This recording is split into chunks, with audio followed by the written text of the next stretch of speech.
நண்பர்கள் அனைவருக்கும் இனிய மாலை வணக்கம்.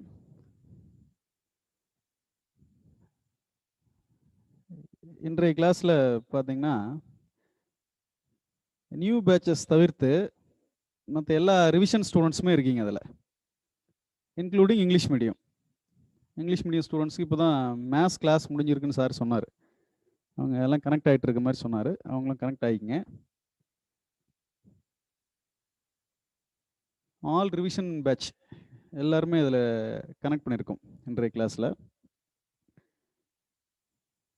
நியூ ஸ்டூடண்ட்ஸ் வந்து யாருமே இதில் கனெக்ட் பண்ணல. இன்றைய கிளாஸ்ல நம்ம கொஷின் பேப்பர் ரிவிஷன் பார்க்க போகிறோம். அதனால தான் ரிவிஷன் பேட்ச்க்கு மட்டும் இந்த கிளாஸை கனெக்ட் பண்ணியிருக்கோம். இன்றைய கிளாஸில் நம்ம பார்க்க போகிற இந்த கொஷின்ஸ் எல்லாமே நீங்கள் ஏற்கனவே 2019 எழுதின கொஷின் தான். நம்ம இன்ஸ்டியூட்டில் என்ன கொஷின் நம்ம எழுதியிருக்கோமோ அது பர்டிகுலராக பார்த்தீங்கன்னா அந்த ஸ்கூல் புக் ரிவிஷன்லேருந்து அந்த கொஷினும் கலந்து வரும். ஒரு சில ஸ்டூடெண்ட்ஸுக்கு தெரிஞ்சிருக்கும், தெரியாமல் இருக்கலாம். இப்போ நம்ம எழுதிட்டு இருக்கக்கூடியது ரொட்டீன். அந்த 50 கொஷின்ஸ் டெஸ்ட் பார்த்தீங்கன்னா எவ்ரி மந்த் போட்டுட்ருக்கோம், ஒரு ஷெடியூல் போட்டுட்ருக்கோம். அது நோட்ஸை பேஸ் பண்ணி டாபிக்ஸ் கொடுத்துட்ருக்கேன். இதுக்கு முன்னாடி நீங்கள் எழுதுனது ஸ்கூல் புக்லேருந்து எழுதிருந்தீங்க, அதுக்கு முன்னாடி எழுதுனது எகைன் நோட்ஸ்லேருந்து எழுதிருந்தீங்க. அப்படி போயிருந்தது ஒரு பேட்டர்ன். நோட்ஸில் எழுதணும், அப்புறம் ஸ்கூல் புக்கில் எழுதணும், 8th 12th வரைக்கும். எகைன் இப்போ நோட்ஸ் போயிட்டுருக்கோம். இப்போ இந்த கொஷின் எங்கேருந்து ஸ்டார்ட் ஆகுது, இந்த கொஷின் பேப்பர் ரிவிஷன் பார்த்தீங்க அப்படின்னா மேபி 2019 எண்டு, இயர் எண்ட்லேருந்து நடந்த கொஷின்ஸ் அப் டு 2020 எண்டு வரைக்கும். இந்த ஆல்ரெடி நீங்கள் எழுதின கொஷின்ஸ் தான் இது எல்லாமே. அந்த எழுதின கொஷின்ஸ் ஒரிஜினல் கொஷின் பேப்பர் நம்ம இன்ஸ்டியூட் கொஷின் பேப்பர்லேருந்து எடுத்து அதை கன்சால்டேட் பண்ணியிருக்கேன். கன்சால்டேட் பண்ணி ஒன் பை ஒன்னாக நம்ம பார்க்க போகிறோம் ஒவ்வொரு கொஷினாக.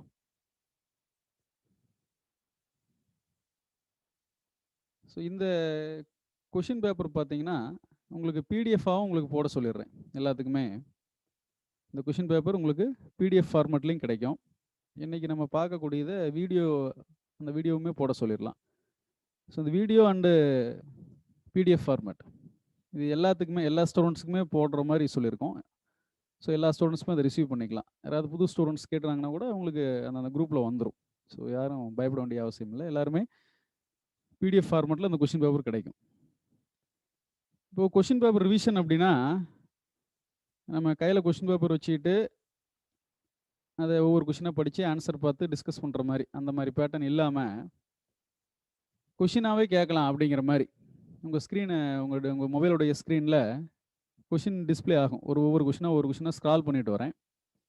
அந்த கொஷின் வரும்போது நீங்கள் ஆன்சர் பண்ணுங்கள், அப்புறமா ஆன்சரை செக் பண்ணிக்கலாம். அந்த பேட்டர்னில் நம்ம போகலாம். ஸோ என்ன படித்ததெல்லாம் உங்கள் ஞாபகத்தில் இருக்கா, ரீகால் பண்ண முடியுதா அப்படிங்கிறத இதை செக் பண்ண மாதிரி இருக்கும். ஒரு டெஸ்ட் எழுதுன மாதிரி இருக்கும். ஸோ இதில் கொஷின் பேப்பர் மாதிரி இதில் இல்லை. நான் தனியாக எடுத்து கொஷின் அண்ட் ஆன்சர்ஸ் ஒரு 125 கொஷின் வந்து குரூப் பண்ணியிருக்கேன். ஒரு 2 கிளாஸ் அல்லது ஒரு கிளாஸ் இது எப்படி போகுதுன்னு பார்த்துக்கிட்டு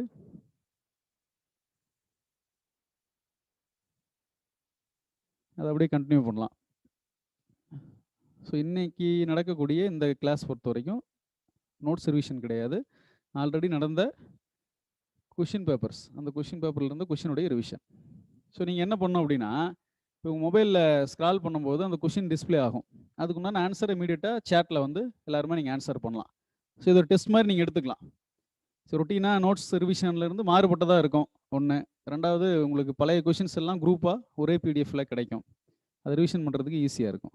அதனால் ஸோ ஸ்க்ரால் பண்ண ஒவ்வொரு கொஷினாக நான் கேட்க நீங்கள் எல்லாருமே சேட்டில் ஆன்சர் பண்ணலாம். நண்பர்கள் சந்தேகம் கேட்குறீங்க. இப்போ நீங்கள் சொல்கிற கொஷினை ரைட் பண்ணுறதா சார்னு? ரைட் பண்ணுறதெல்லாம் வேண்டாம். நான் அப்படி சொன்னேன்னா நான் சொல்கிறது கிளியராக இருக்குன்னு நினைக்கிறேன் உங்களுக்கு. இது உங்களுக்கு பிடிஎஃபாகவே வந்துடும். கொஷின் அண்ட் ஆன்சர் பிடிஎஃபாகவே வந்துடும். நான் சொல்கிறத நல்லா ரிசீவ் பண்ணிக்கோங்க. ஸ்க்ரால் பண்ணும்போது ஒவ்வொரு கொஷினாக வரும்போது அந்த கொஷினை படித்து பார்த்துட்டு மொபைலில் படித்தா உங்களுக்கு தெரியும். பார்த்தா இமீடியட்டாக சேட்டில் அதுக்கு நான் ஆன்சர் பண்ணுறீங்க. ஒரு ஃபியூ செகண்ட்ஸ் டைம் கொடுக்குறேன். அதுக்கடுத்து அடுத்த கொஷின், அப்படி ஒரு கொஷினாக போகலாம். இடையில ஏதாவது டிஸ்கஷன் தேவைன்னு இருந்தால் அதை பற்றி நம்ம டிஸ்கஸ் பண்ணிக்கலாம். இதுதான் பேட்டர்ன். யாரும் எதுவும் எழுத வேண்டாம், அவசியம் இல்லை. மொபைல் ஸ்க்ரீனில் பார்த்துட்டு நீங்கள் ஆன்சர் பண்ணுறீங்க, தட்ஸ் ஆல். இந்த கொஷினுடைய பிடிஎஃப் ஃபார்மேட் உங்கள் கைக்கு வந்துடும். எங்கள் குரூப்பில் ஷேர் பண்ணி விட்டுறோம். Okay right. சொன்னது எல்லாத்துக்குமே புரிஞ்சிருக்குன்னு நினைக்கிறேன். நம்ம கொஷின் போகலாம் நம்ம. ரைட், ஃபர்ஸ்ட் கொஷின், முதல் கொஷின் இப்போ உங்கள் ஸ்க்ரீனில் டிஸ்பிளே ஆகுன்னு நினைக்கிறேன். இந்தியாவில் காந்தியடிகளின் முதல் சத்தியாகிரகம் எங்கு நடைபெற்றது? நண்பர்கள் சேட்டில் ஆன்சர் பண்ணலாம். இங்கிலீஷ் மீடியம் ஸ்டூடெண்ட்ஸ் அந்த இங்கிலீஷ் வெர்ஷன் பார்த்துக்குங்க. எளிமையான கொஷின்ஸ் இருக்கும், நோட்ஸில் இருந்து எடுத்த கொஷின் இருக்கும், ஸ்கூல் புக் கொஷின் இருக்கும். ஸோ எல்லா கொஷினும் கலவையாக தான் அது இருக்கும். வரக்கூடிய கொஷினுக்கு ஆன்சர் பண்ணிக்கங்க. ஒரு டெஸ்ட் மாதிரி நீங்கள் அட்டன் பண்ணிக்கலாம். இந்தியாவில் காந்தியடிகளின் முதல் சத்தியாகிரகம் எங்கு நடைபெற்றது?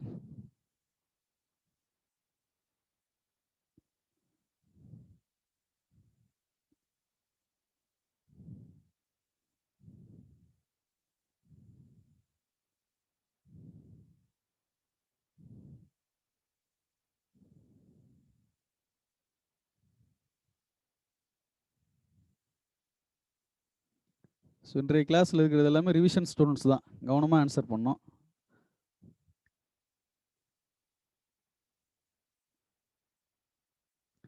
ஆன்சர் பண்ணும்போது நோட்ஸ் அதெல்லாம் எதுவுமே பக்கத்தில் வச்சுக்க வேண்டாம், சும்மா கேஷுவலாக ஆன்சர் பண்ணுங்கள். ஒரு முயற்சி தான் அது. சரி, ஆன்சர் சாம்பிரான். ஆன்சர் உங்களுக்கு டிஸ்பிளே ஆகும் இந்த 4 ஆப்ஷனோட. இது ஏற்கனவே நடந்த கொஷின் பேப்பர்லேருந்து எடுத்து தான் உங்களுக்கு நான் போடுறேன். கொஷின் அண்ட் ஆன்சர் எப்படியும் இருக்குது. சாம்பிரான் இதுக்கு விடை. இந்தியாவில் காந்தியடிகளுடைய முதல் சத்தியாகிரகம் எங்கே நடந்ததுன்னு கேட்டாங்கன்னா சாம்பிரான் சத்தியாகிரகம் தான். பீகாரில் சாம்பிரான்ங்கிறது ஒரு பிளேஸ், அங்கே நடந்த சத்தியாகிரகம் தான். இப்போது நிறைய பேர் பார்த்தீங்கன்னா தண்டி போடுறீங்க ஆன்சர். பழைய ரிவிஷன் ஸ்டூடெண்ட்ஸே பார்த்தீங்கன்னா நிறைய பேர் தண்டின்னு ஆன்சர் பண்ணுறீங்க, கேடா சத்தியாகிரகம் அப்படின்னு ஆன்சர் பண்ணுறீங்க. ஸோ ஒவ்வொருத்தரும் இண்டிவிஜுவலுக்கு தெரியும் நம்ம சரியாக ஆன்சர் பண்ணோமோ தப்பாக பண்ணோமோ. மெஜாரிட்டி ஆஃப் பீப்புள் எல்லாமே கரெக்டாக ஆன்சர் பண்ணியிருக்கீங்க. ஸோ இந்த மாதிரி தான் ஒவ்வொரு கொஷினுமே நம்ம கொண்டுட்டு போக போகிறோம். ஆப்ஷன் கிடையாது, ஆப்ஷன் காமிக்க போகிறதில்ல, கொஷின் மட்டும் தான் காமிப்பேன். கொஷின்லேருந்து டைரெக்டாக நீங்கள் ஆன்சர் சேட்டில் பண்ணுங்கள், அவ்வளோதான். ஆப்ஷன் உங்களுக்கு காமிக்க போகிறது கிடையாது. அதுக்கப்புறம் ஆப்ஷன் பார்த்துக்கலாம். சரி, ஃபர்ஸ்ட் கொஷின் நம்ம பார்த்தோம். இந்தியாவில் காந்திஜியுடைய முதல் சத்தியாகிரகம் எங்கன்னு கேட்டாங்கன்னா சாம்பிரான். ஜென்ரலாக காந்தியடிகள் முதலாக எங்கே சத்தியாகிரக முறையை பரிசோதித்தார்னு கேட்டால் சவுத் ஆப்பிரிக்கா, நமக்கு தெரியும். சரிங்களா? ஓகே. அடுத்தது ரெண்டாவது கொஷின். ரவுலட் சட்டத்தை எதிர்த்து சத்தியாகிரகம் நடைபெற்ற நாள், தட் மீன்ஸ் தொடங்கிய நாள். ரெண்டாவது கேள்வி, ரவுலட் சட்டத்தை எதிர்த்து சத்தியாகிரகம் தொடங்கிய நாள். நண்பர்கள் ஆன்சர் பண்ணலாம், வித் இயரோட ஆன்சர் பண்ணணும். ரவுலட் சட்டத்தை எதிர்த்து சத்தியாகிரகம் தொடங்கிய நாள்.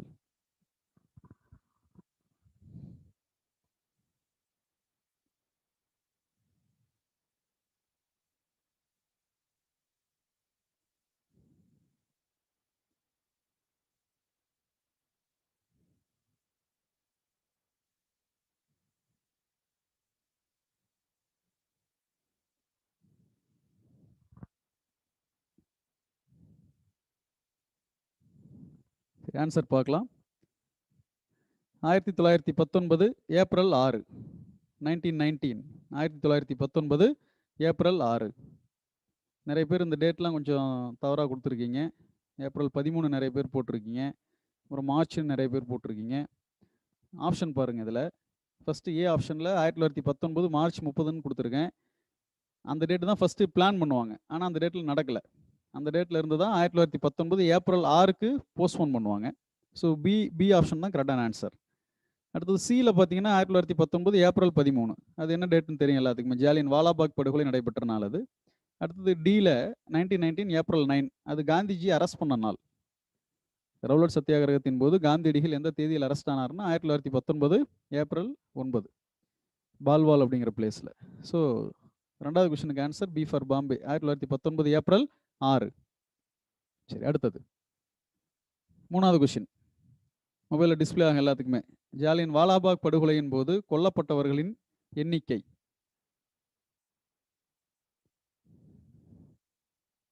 ஜாலியன் வாலாபாக் படுகொலையின் போது கொல்லப்பட்டவர்களின் எண்ணிக்கை. முடிஞ்ச அளவுக்கு எல்லாருமே குயிக்காக ஆன்சர் பண்ணுங்க, அப்போதான் நிறைய கொஸ்டின்ஸ் நம்ம பார்க்க முடியும். கொல்லப்பட்டவர்களின் எண்ணிக்கை மீன்ஸ் அதிகாரப்பூர்வமாக எத்தனை பேர் கொல்லப்பட்டான் அதான் நம்ம கேட்குறோம், தோராயமான மதிப்பீடுலாம் கிடையாது.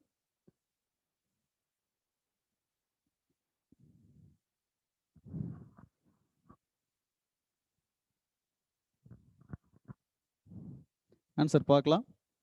379, 379. ஜாலியன் வாலாபாக் படுகொலையின் போது கொல்லப்பட்டவர்களின் எண்ணிக்கை எத்தனை பேர்னு கேட்டாங்கன்னா 379. ஆன்சர் டி ஆப்ஷனில் கொடுத்துருக்கோம். 72 ஏ ஆப்ஷனில் கொடுத்துருக்கூடிய 72 காங்கிரஸுடைய முதல் மீட்டிங்கில் கலந்துக்கிட்டவங்க 72 பேர். அடுத்தது 78 காந்திஜி கூட தண்டி யாத்திரை புறப்பட்டப்போ சபர்மதி ஆசிரமத்திலிருந்து 78 மெம்பர்ஸ் அவர் கூட சேர்ந்து கிளம்புவாங்க. அடுத்தது 22 சௌரி சௌரா சம்பவத்தில் கொல்லப்பட்ட காவலர்கள் எண்ணிக்கை. அதே போல் 379 தான் ஜாலியன் வாலாபாக் படுகொலையில் கொல்லப்பட்டவர்களுடைய எண்ணிக்கை. Third question. சரி, அடுத்தது ஃபோர்த் கொஷின் போகலாம். முடிஞ்ச அளவுக்கு நண்பர்கள் குயிக்காக ஆன்சர் பண்ணணும். பார்க்கலாம் எவ்வளோ வேகமாக பண்ணுறீங்கன்னு. அடுத்தது முதல் உலகப் போரில் துருக்கி அவமானப்படுத்தப்பட்டதால் தோற்றுவிக்கப்பட்ட இயக்கம்.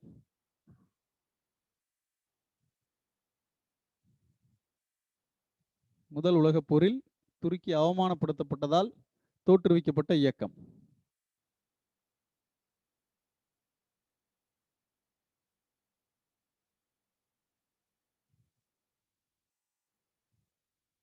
Which movement created by the humiliation of Turkey in the First World War? English medium student அப்படி இங்கிலீஷ் வெர்ஷன் பார்த்து ஆன்சர் பண்ணிக்கலாம்.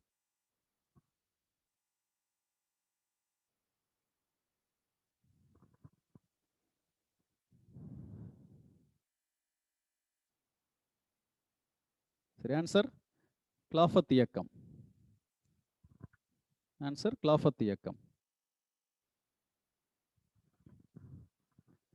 சரி, அடுத்தது ஃபிஃப்த் கொஸ்டின். மாஃப்லா புரட்சி நடைபெற்ற ஆண்டு. மாஃப்லா புரட்சி நடைபெற்ற ஆண்டு.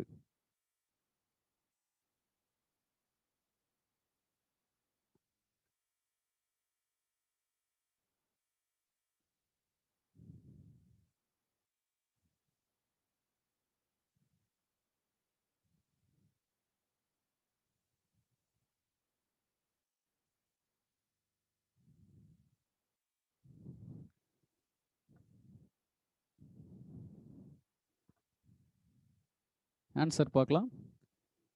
1921. 1921. இந்த 1920, 21, 21 ஆர் 20 அப்படின்லாம் போடக்கூடாது. கீர்த்தின்னு ஒரு மேடம் போட்டிருக்கீங்க. எங்களுக்கு இந்த டாபிக் எல்லாம் இன்னும் டீச் பண்ணல சார். ரிவிஷன் பேட்சில் இருந்துட்டு இந்த மாதிரி ஒரு ஆன்சர் போடுறது வினோதமாக இருக்குது. எங்களுக்கு இன்னும் இந்த டாபிக் டீச் பண்ணல சார்ன்னு சொல்லிட்டு. ஈவன் நியூஸ் செக்ஷன் உங்களுக்கும் போட்டாங்களா? சரி, பரவாயில்ல, தெரிஞ்சுக்கிங்கம்மா, ஒன்றும் இஷ்யூ இல்லை. ஒன்லி ரிவிஷன் ஸ்டூடெண்ட்ஸ் அவங்களுக்கு மட்டும்தான் கனெக்ட் பண்ண சொன்னேன். நியூஸ் செக்ஷன் இருந்ததுன்னா அந்த கொஷின் அண்ட் ஆன்சர்ஸ் பார்த்துக்குங்க, பின்னாடி டீச் பண்ணிக்கலாம்.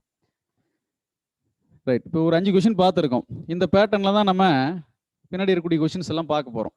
ஸோ ஓல்டு கொஷின்ஸ் எல்லாத்தையும் மறுபடியும் ஒரு டைம் ரீகால் பண்ண போகிறோம். ஸோ இந்த மாதிரி நீங்கள் ஆன்சர் பண்ண போகிறீங்க. இது ரொட்டீன் எக்ஸ்ப்ளனேஷன் கிளாஸ், ஒரு அந்த மாதிரி கிளாஸுக்கு மாறுபட்டு இருக்கட்டும் அப்படிங்கிறதுக்காக இந்த பேட்டர்னை கையில் எடுத்திருக்கோம். கொஷின் பேப்பர் ரிவிஷன் இப்படி போகட்டும் சைட் பை சைடாக. இது பிடிஎஃபாக உங்களுக்கு வரும்போது நீங்கள் அதை ரிவிஷன் பண்ணுறதுக்கு யூஸ்ஃபுல்லாக இருக்கும். அந்த மாதிரி உங்களுக்கு ஒரு நல்லபடியாக அது பயன்படும் அப்படிங்கிற நோக்கத்தில் தான் அந்த கிளாஸ் நான் புதுசாக எதுவும் ஒன்று செய்யலாம் அப்படிங்கிற மாதிரி செஞ்சுருக்கேன். ஸோ முடிஞ்ச அளவுக்கு நல்லபடியாக பயன்படுத்துவீங்கன்னு நினைக்கிறேன். நீங்கள் ஆன்சர் பண்ணுறதுல தான் இருக்குது. நீங்கள் இன்ட்ரெஸ்ட்டாக எடுத்துக்கிட்டு கொஷின் கிளாஸில் கேட்குற மாதிரி நினச்சி ஆன்சர் பண்ணிங்கன்னா இது சூப்பராக இருக்கும். நல்லபடியாக ஒரு ரிவிஷன் பண்ண மாதிரி இருக்கும். ரைட், அதே போல் எகெயின் உங்களுக்கு ஞாபகப்படுத்துகிறேன். இப்போ இந்த பிஇ ஹோல்டர்ஸ் எல்லாருமே பார்த்தீங்கன்னா அந்த ரெவன்யூ அசிஸ்டன்ட் அந்த போஸ்ட்டுக்கு வந்து இது வரைக்கும் எலிஜிபிள் இல்லாத மாதிரி இருந்தது. இப்போ உங்களுக்கு லேட்டஸ்ட்டாக ஒரு கவர்மெண்ட் ஜிஓவில் BE holders and professional degree holders எல்லாருமே அந்த ரெவன்யூ அசிஸ்டன்ட் போஸ்ட்டுக்கு எலிஜிபிள் ஆகுறீங்க. ஸோ பெரும்பாலான நபர்கள் இப்போ எல்லாமே பிஇ ஹோல்டர்ஸாக தான் இருக்கிறீங்க. ஸோ உங்களுக்கு எல்லாத்துக்குமே இது பெரிய ஒரு சான்ஸ் தான். ஸோ நெக்ஸ்ட் வரக்கூடிய கால்ஃபர்லேயே எப்படியும் இப்போ குரூப் 2 கால்ஃபர்னா ரெவன்யூ அசிஸ்டன்ட் போஸ்ட்டுங்கிறது ஒரு கன்சிடரபிளான ஒரு அமௌண்ட் இருக்கக்கூடிய ஒரு எண்ணிக்கை, கன்சிடரபிளான ஒரு நம்பர் ஆஃப் போஸ்டிங்ஸ் அதில் இருக்கும். அதனால் உங்களுக்குலாம் சர்வீஸ் அந்த ரெவன்யூ அசிஸ்டன்ட்டும் சேர்றதுனால பிஇ ஹோல்டர்ஸ்க்கு இன்னும் நல்ல ஸ்கோப் இருக்குது. அதனால் நல்லபடியாக படிங்க. ஸோ எந்தெந்த வழிமுறையில் நம்ம வித்தியாசமாக யோசித்து இந்த மாதிரி கொஷின்ஸ்லாம் ஞாபகம் வச்சுக்கிறதுக்கு முயற்சி பண்ணுவோம், நோட்ஸ் படிக்கிறதுக்கு முயற்சி பண்ணுவோம். ஸோ ஆக்டிவாக கிளாஸில் இன்ட்ரெஸ்ட்டாக பங்கெடுத்துங்க. இதெல்லாம் உங்களுக்கு கிடைச்ச ஒரு வாய்ப்பு தான். ரைட், அடுத்த கொஷின் போகலாம். ஒத்துழையாமை இயக்கத்தின் முக்கிய நிலை எது? அடுத்த கொஷின், ஒத்துழையாமை இயக்கத்தின் முக்கிய நிலை. ஒத்துழையாமை இயக்கத்துடைய முக்கியமான ஸ்டேஜ் என்னன்னு கேட்டிருக்கேன்.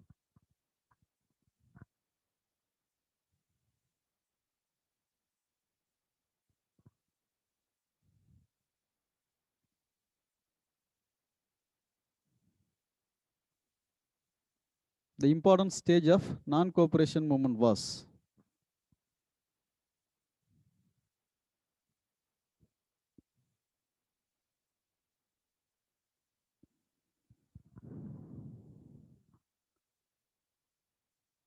ஒத்துழையாமை இயக்கத்துடைய முக்கியமான நிலை என்ன? ஒத்துழையாமைக்கு 3 ஸ்டேஜில் நடந்ததுன்னு சொல்லியிருக்கோம் நோட்ஸில். அதில் முக்கியமான நிலை என்னன்னு கேட்குறேன். ரைட், ஆன்சர் பார்க்கலாம். நான் பேமெண்ட் ஆஃப் டாக்ஸஸ், வரிகுடா இயக்கம், அதான் முக்கியமான நிலை.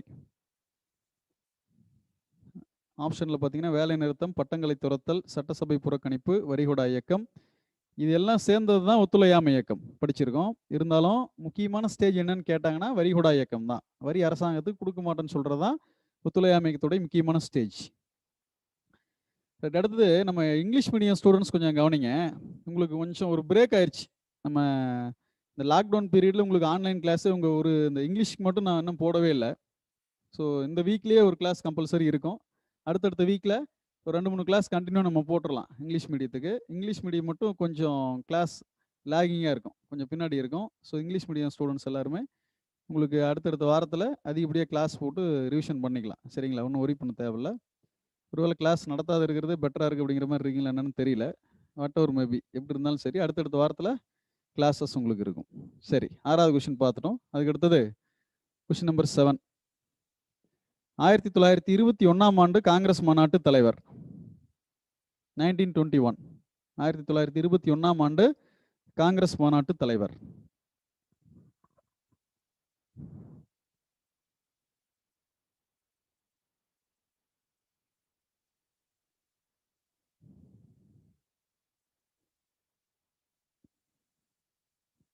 ஆயிரத்தி 1921ஆம் ஆண்டு காங்கிரஸ் மாநாட்டு தலைவர். ஆன்சர் பண்ணுறதுல நிறைய பேர் எல்லாமே உமன்ஸ், லேடிஸ் தான் நிறைய ஆன்சர் பண்ணுறாங்க. நம்ம பசங்களாம் என்ன பண்ணுறீங்க? ஜென்ஸ் எல்லாம் ஆன்சர் உங்களுடைய கான்ட்ரிபியூஷன் கம்மியாக இருக்குது, சேட்டில் பார்த்தாவே தெரியுது.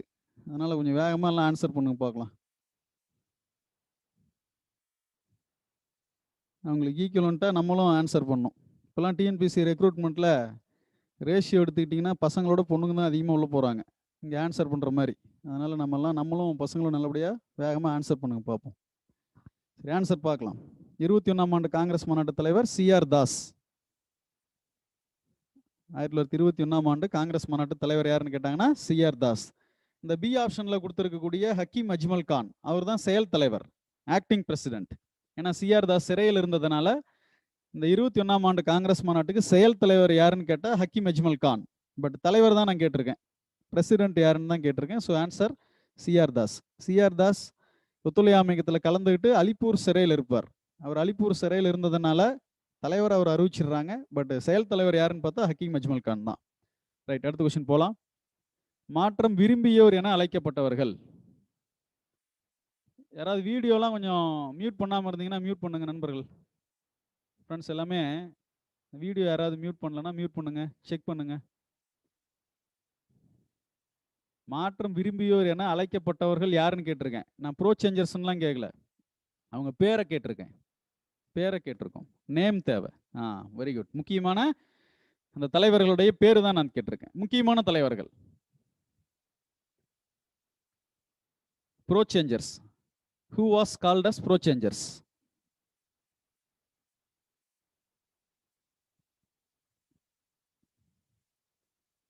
மாற்றம் விரும்பியோர் என அழைக்கப்பட்டவர்கள். அந்த குரூப்ல காங்கிரஸ் உள்ளாரே 2 குரூப் இருக்குதுன்னு படிச்சிருக்கோம். மாற்றம் விரும்பியோர், மாற்றம் விரும்பாதோர். அதுல மாற்றம் விரும்பியோர்லாம் யார் யார்?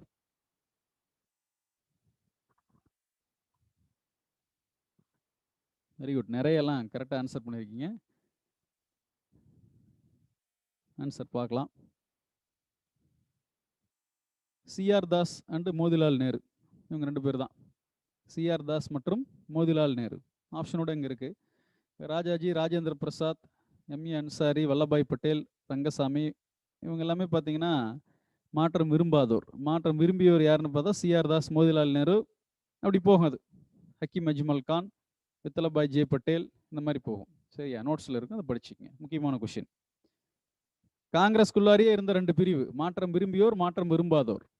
சட்டசபைக்குள்ள போகலாம் அப்படின்னு சொன்னவங்கலாம் மாற்றம் விரும்பியோர், சட்டசபைக்குள்ள போக வேண்டாம் அப்படின்னு சொன்னவங்களாம் மாற்றம் விரும்பாதோர். சரி, அடுத்த கொஸ்டின். Question number 9. சுயராஜ்ய கட்சிக்கான திட்டம் எந்த சிறையில் உருவாக்கப்பட்டது? இன்னும் கொஞ்சம் ஸ்பீடப் பண்ணுங்க ஆன்சர் பண்றத. சுயராஜ்ய கட்சிக்கான திட்டம் எந்த சிறையில் உருவாக்கப்பட்டது?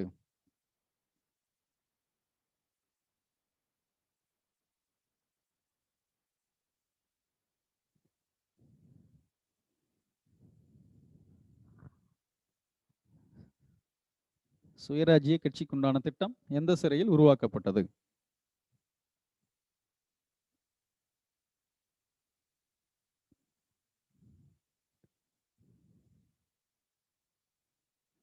ஆன்சர் பார்க்கலாம். அலிப்பூர் சிறை. அலிப்பூர் சிறை பி ஆப்ஷனில் கொடுத்துருக்குறோம். ஆன்சர் பண்ணும்போது உங்கள் கையில் நோட்ஸ் இருக்கக்கூடாது, பழைய கொஷின் பேப்பர்ஸ் எதுவுமே இருக்கக்கூடாது. ஜஸ்ட் ஒரு செல்ஃப் டெஸ்ட் தான். இந்த கேள்வியெல்லாம் ஞாபகத்தில் இருக்கா நமக்கு? ஏன்னா பல முறை இதெல்லாம் படிச்சிருப்போம்.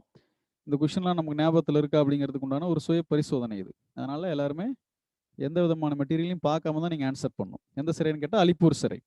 ஏ ஆப்ஷனில் கொடுத்துருக்கூடிய ஏரவாடா சிறை, காந்தியடிகள் அதிகப்படியாக அந்த சிறையில் அடைச்ச சிறை, பூனாவில் இருக்குது. மாண்ட்லே சிறை பர்மாவில் இருக்குது, படிச்சிருக்கோம். திலகரை கொண்டு போய் அடிச்சாங்க. Right, okay. தென் அடுத்தது கொஸ்டின் நம்பர் 10. சுயராஜ்ய கட்சி தோற்றுவிக்கப்பட்ட ஆண்டு. சுயராஜ்ய கட்சி தோற்றுவிக்கப்பட்ட ஆண்டு.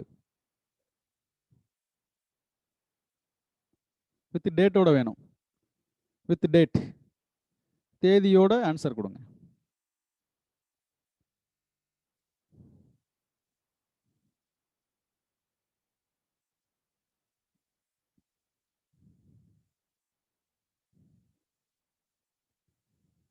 சுயராஜ்ய கட்சி தோற்றுவிக்கப்பட்ட ஆண்டு.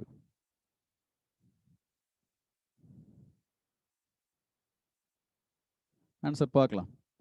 1923 ஜனவரி 1. 1923 ஜனவரி 1. சுயராஜ்ய கட்சி தோற்றுவிக்கப்பட்ட ஆண்டு 1923 ஜனவரி 1. ஓகே, அடுத்தது கொஸ்டின் நம்பர் 11.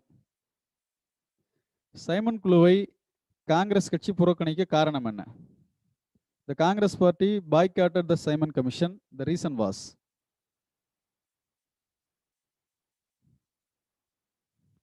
நீங்க ஆன்சர் பண்ணும்போது ஸ்பெல்லிங்லாம் முக்கியம் கிடையாது. ஜஸ்ட் உங்களுக்கு அந்த ஆன்சர் ஓரளவுக்கு நான் புரிஞ்சுக்கிற மாதிரி ஆன்சர் போட்டிங்கன்னா ஓகே, அவ்வளோதான். அதனால் ரொம்ப டைப் பண்ணுறதுக்குலாம் ரொம்ப மெனக்கட வேண்டாம், சிரமப்பட வேண்டாம். குயிக்காக ஆன்சர் போடுங்க. எந்த அளவுக்கு ஷார்ட்டாக ஆன்சர் போட முடியுமோ அந்த அளவுக்கு போடலாம்.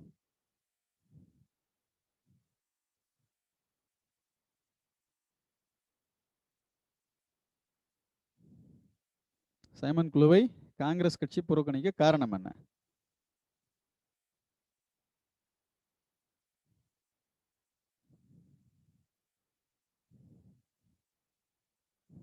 ஆன்சர் பார்ப்போம்.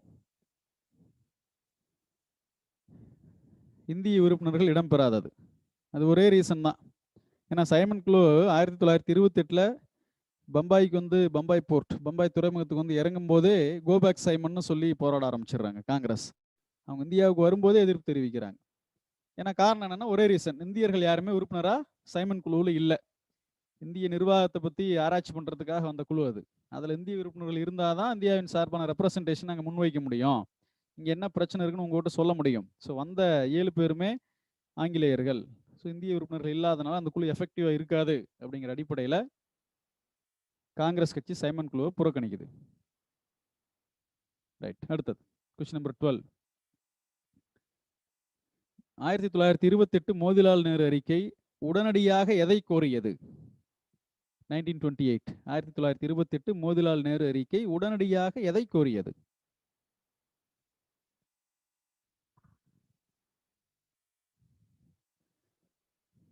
க்ளூ என்ன கொடுக்குறேன். தன்னாட்சி அந்தஸ்து, இன்னொன்று பூரண சுயராஜ்யம், dominion status or complete independence.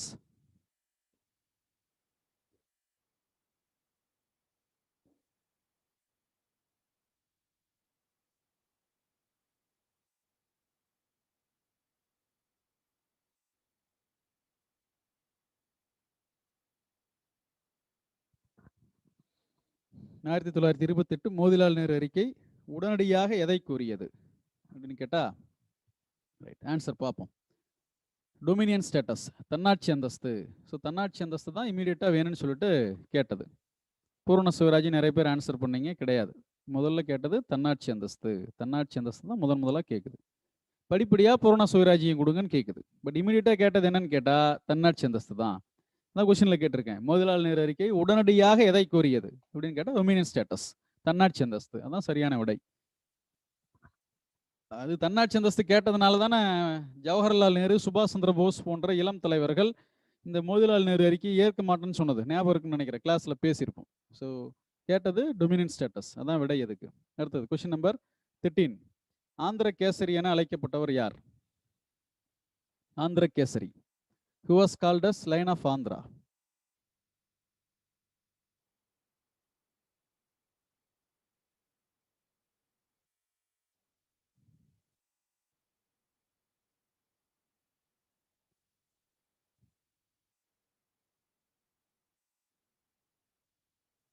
Andhra kesari என அழைக்கப்பட்டவர்.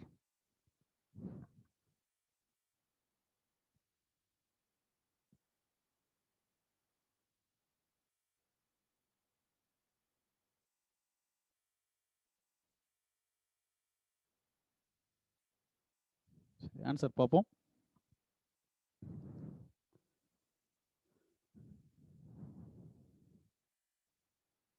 டி பிரகாசம். ஆந்திர கேசரி என அழைக்கப்பட்டவர் யாருன்னு கேட்டால் டி பிரகாசம். கவனமாக ஆன்சர் பண்ணோம். திலகர், சூர்யா சென், இந்த மாதிரிலாம் ஆன்சர் 1-2 பேர் போட்டுட்ருக்கீங்க. இதெல்லாம் பேசிக்கான கொஷின் தான், அதனால தான் அந்த கொஷின் எடுத்து ரிவிஷன் பண்ணுறோம், மறந்துடக்கூடாதுங்கிறதுக்காக. டி பிரகாசம் எந்த போராட்டத்தின் போதுன்னு கேட்டாங்கன்னா சைமன் குழு எதிர்ப்பு போராட்டத்தின் போது. வெரி குட், ஒரு நண்பர் போட்டிருக்கார், அஜித் குமார். சைமன் குழு எதிர்ப்பு போராட்டத்தின் போது அந்த பேர் கிடைக்குது. குட்.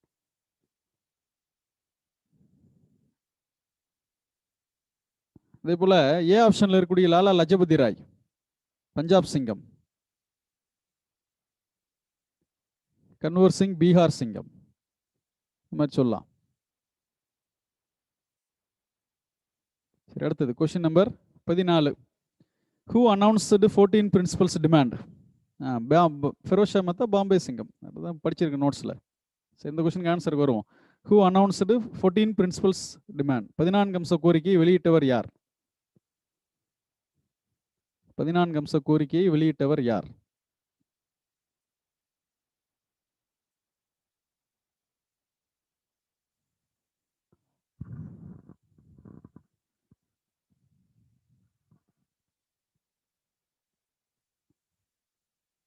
ஆன்சர் பார்க்கலாம். Mohammed Ali Jinnah. Answer Mohammed Ali Jinnah.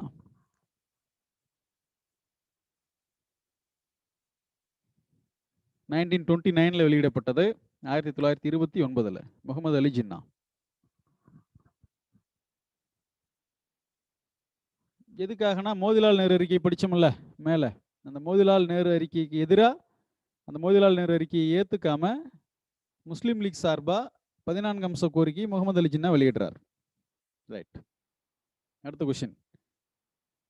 Very good. முஸ்லிம்களின் மரண ஆணை, ஆர்டர் ஆஃப் டெத் அப்படின்னு மோதிலால் நேரு அறிக்கையை சொல்லுவாங்க, இதை சொல்ல மாட்டாங்க. ஓகே.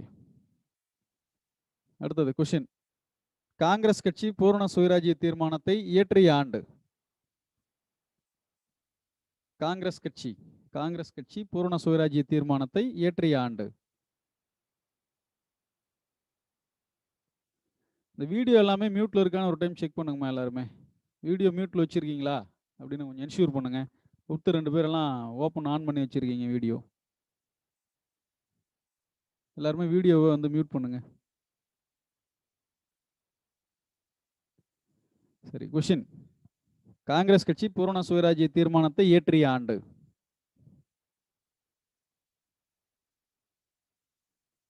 ஆன்சர் பார்க்கலாம். 1929. 1929. லாகூர் காங்கிரஸ் மாநாடு படிச்சிருப்போம், ஞாபகம் நினைக்கிறேன். ஜவஹர்லால் நேரு தலைமையில் லாகூர் காங்கிரஸ் மாநாட்டில் தான் முதலாக காங்கிரஸ் கட்சி பூரண சுயராஜ்யம் தேவை அப்படின்னு ஒரு தீர்மானத்தை கொண்டு வந்து நிறைவேற்றினாங்க 1929. ஓகே, இதை பற்றி பேசலாம், நிறைய பேசிட்டு போகலாம். டேரக்டாக கொஸ்டின் பார்ப்போம். சரி, அடுத்த கேள்வி. Question number 16. முதல் சுதந்திர தினம் பின்வரும் எந்த நாளில் கொண்டாடப்பட்டது? முதல் சுதந்திர தினம் பின்வரும் எந்த நாளில் கொண்டாடப்பட்டது?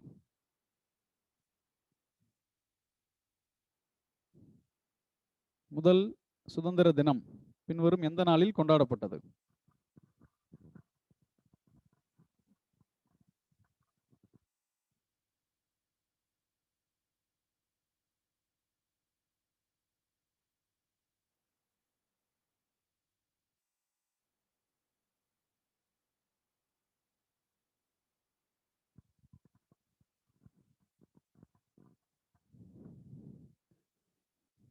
ஆன்சர் பார்க்கலாம்.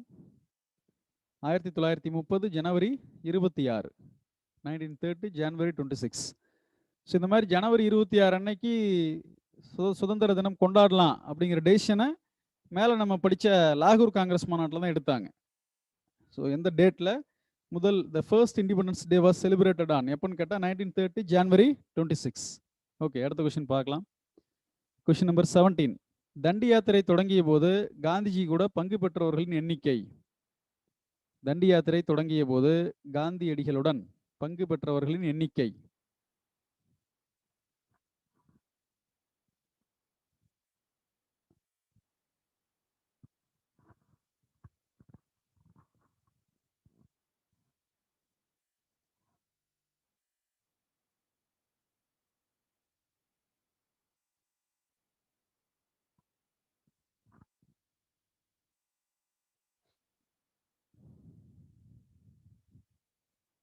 ஆன்சர் பார்ப்போம்.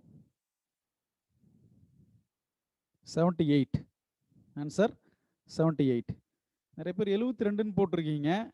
ஸோ இதுக்கு முதல் காங்கிரஸ் மாநாட்டில் பங்கு பெற்றவர்களின் எண்ணிக்கை ஒருத்தர் 2 பேர் அந்த மாதிரி போட்டிருக்கீங்க. ஸோ கவனமாக ஆன்சர் பண்ணுங்க. 78. அடுத்தது, தமிழக உப்பு சத்தியாகிரகம் யாருடைய தலைமையின் கீழ் நடைபெற்றது? தமிழக உப்பு சத்தியாகிரகம் யாருடைய தலைமையின் கீழ் நடைபெற்றது?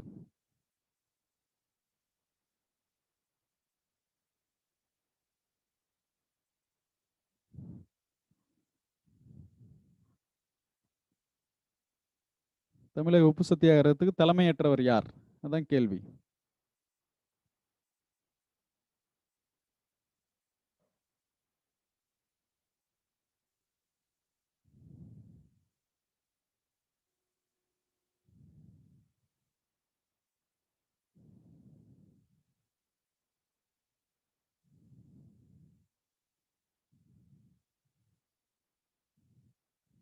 சரி, ஆன்சர் ராஜாஜி.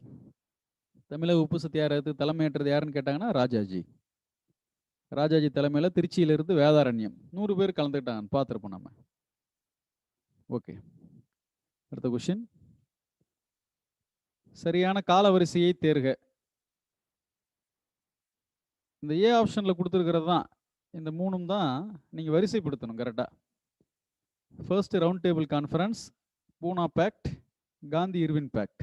இந்த வரிசை இதை நீங்கள் வரிசைப்படுத்தணும்.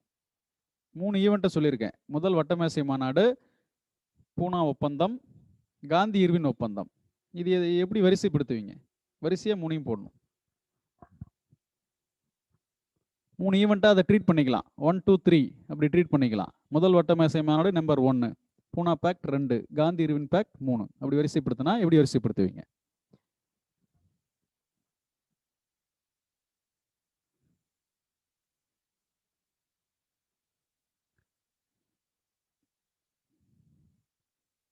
சரியான கால வரிசை. Choose the correct chronology.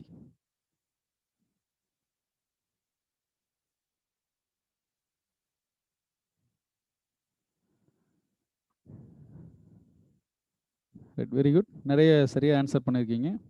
Answer பார்ப்போம். முதல் வட்டமேசை மாநாடு, தென் டெல்லி ஒப்பந்தம், அடுத்தது பூனா ஒப்பந்தம். இந்த டெல்லி ஒப்பந்தத்துக்கு இன்னொரு பேர் தான் காந்தி இர்வின் ஒப்பந்தம். ஸோ கன்ஃபியூஸ் பண்ணிக்க வேண்டாம், ரெண்டு ஒன்று தான். முதல் வட்டமேசை மாநாடு, டெல்லி ஒப்பந்தம், காந்தி இர்வின் ஒப்பந்தத்துக்கு இன்னொரு பேர் தான் டெல்லி ஒப்பந்தம், அதுக்கு அடுத்தது பூனா ஒப்பந்தம். இந்த வரிசை இப்படி தான் நீங்கள் வரிசைப்படுத்தணும். முதல் வட்டமேசை மாநாடு, அதுக்கு முடிஞ்சதுக்கு அப்புறம் தான் டெல்லி ஒப்பந்தம், காந்தி இர்வின் ஒப்பந்தம். 2வது வட்டமேசை மாநாட்டில் காந்தியடிகளை கலந்துக்க வைக்கணும் அப்படிங்கிறதுக்காக கொண்டு வரப்பட்டது. அதுக்கு அடுத்தது பூனா ஒப்பந்தம், வகுப்பு வாரி தீர்வு தொடர்பான பிரச்சனை. ஸோ இதான் சரியான கால வரிசை. ரைட். அடுத்தது கொஸ்டின் நம்பர் 20. காந்தி இர்வின் ஒப்பந்தம் கையெழுத்தான நாள். காந்தி இர்வின் ஒப்பந்தம் மேல சொன்னோம்ல, Delhi pact or Gandhi Irwin pact, கையெழுத்தான நாள்.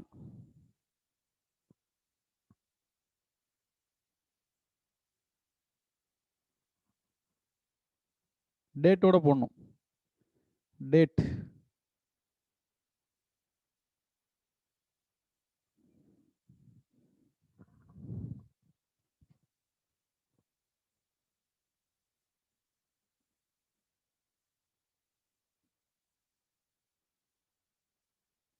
ஆன்சர் பார்ப்போம். 1931 March 5, March 5, 1931 March 5. So answer எந்த அளவுக்கு ஷார்ட்டாக போட முடியுமோ அந்த அளவுக்கு போடுங்க, குயிக்காக. பெரும்பாலும் எல்லா நபர்களும் பங்கெடுக்கணும் அப்படிங்கிறது தான் என்னுடைய விருப்பம். சரிங்களா? அட்லீஸ்ட் ட்ரை பண்ணுங்க, சரியா தப்போ யோசிச்சு ஆன்சர் ட்ரை பண்ணுங்க. எல்லாருமே மெஜாரிட்டி ஆஃப் பீப்புள் பார்ட்டிசிபேட் பண்ணோம். ரைட். அடுத்தது கொஸ்டின் நம்பர் 21. ஆகஸ்ட் நன்கொடை வெளியிடப்பட்ட ஆண்டு. ஆகஸ்ட் ஆஃபர், ஆகஸ்ட் நன்கொடை அல்லது ஆகஸ்ட் ஆஃபர் வெளியிடப்பட்ட ஆண்டு.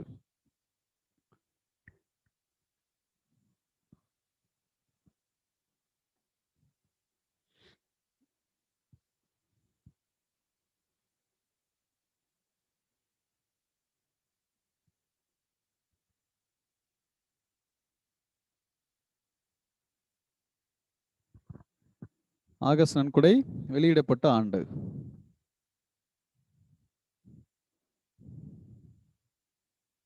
சரி, ஆன்சர் பார்க்கலாம்.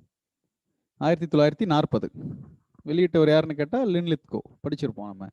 ஆகஸ்ட் நன்கொடை, ஆகஸ்ட் ஆஃபர் அப்படின்னா 1940 வெளியிடப்பட்டது தான்.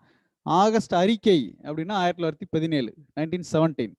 ரெண்டுலேயுமே நமக்கு ஆஃபர் கொடுப்பான். ஆனால் நம்ம ஆகஸ்ட் ஆஃபர்னா ஆகஸ்ட் நன்கொடை எதுன்னு கேட்டால் 1940 லின்லித்கோ வெளியிட்டது தான் நம்ம ஞாபகத்தில் வச்சுக்கணும். ரைட். அடுத்த கொஸ்டின். காந்தியடிகள் கலந்து கொண்ட வட்டமேசை மாநாடு எது? In which the following RTC Gandhi was participated? காந்தியடிகள் கலந்து கொண்ட வட்டமேசை மாநாடு எது?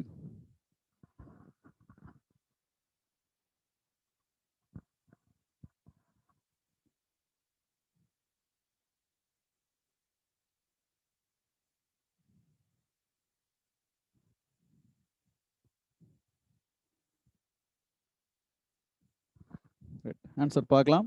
ரெண்டாவது வட்டமேசை மாநாடு, செகண்ட் ஆர்டிசி. காந்தியடிகள் கலந்துகிட்ட ஒரே மாநாடு ரெண்டாவது வட்டமேசை மாநாடு தான். காங்கிரஸ் கலந்துகிட்ட ஒரே மாநாடு எதுன்னு கேட்டாலும் ரெண்டாவது வட்டமேசை மாநாடு தான். ஏன்னா காந்தியடிகள் கலந்துகிட்டது காங்கிரஸ் கட்சியுடைய பிரதிநிதியாக தான் கலந்துக்கிட்டார், சிங்கிள் மேன். காந்திஜி கலந்துகிட்ட ஒரே மாநாடு செகண்ட். அதே போல் காங்கிரஸ் சார்பாக கலந்துக்கிட்ட ஒரே நபர் யாருன்னு பார்த்தீங்கன்னா காந்திஜி மட்டும்தான். அதுக்கு ஒரு நிறைய பேர் கலந்துருக்காங்க, அதை பற்றி நிறைய பேசியிருக்கோம். ரைட். அடுத்த question. Question number 23. Ramsay MacDonald வகுப்புவாத அறிக்கையை வெளியிட்ட நாள். டேட் வேணும் எனக்கு, டேட் அண்ட் இயர் ரெண்டுமே.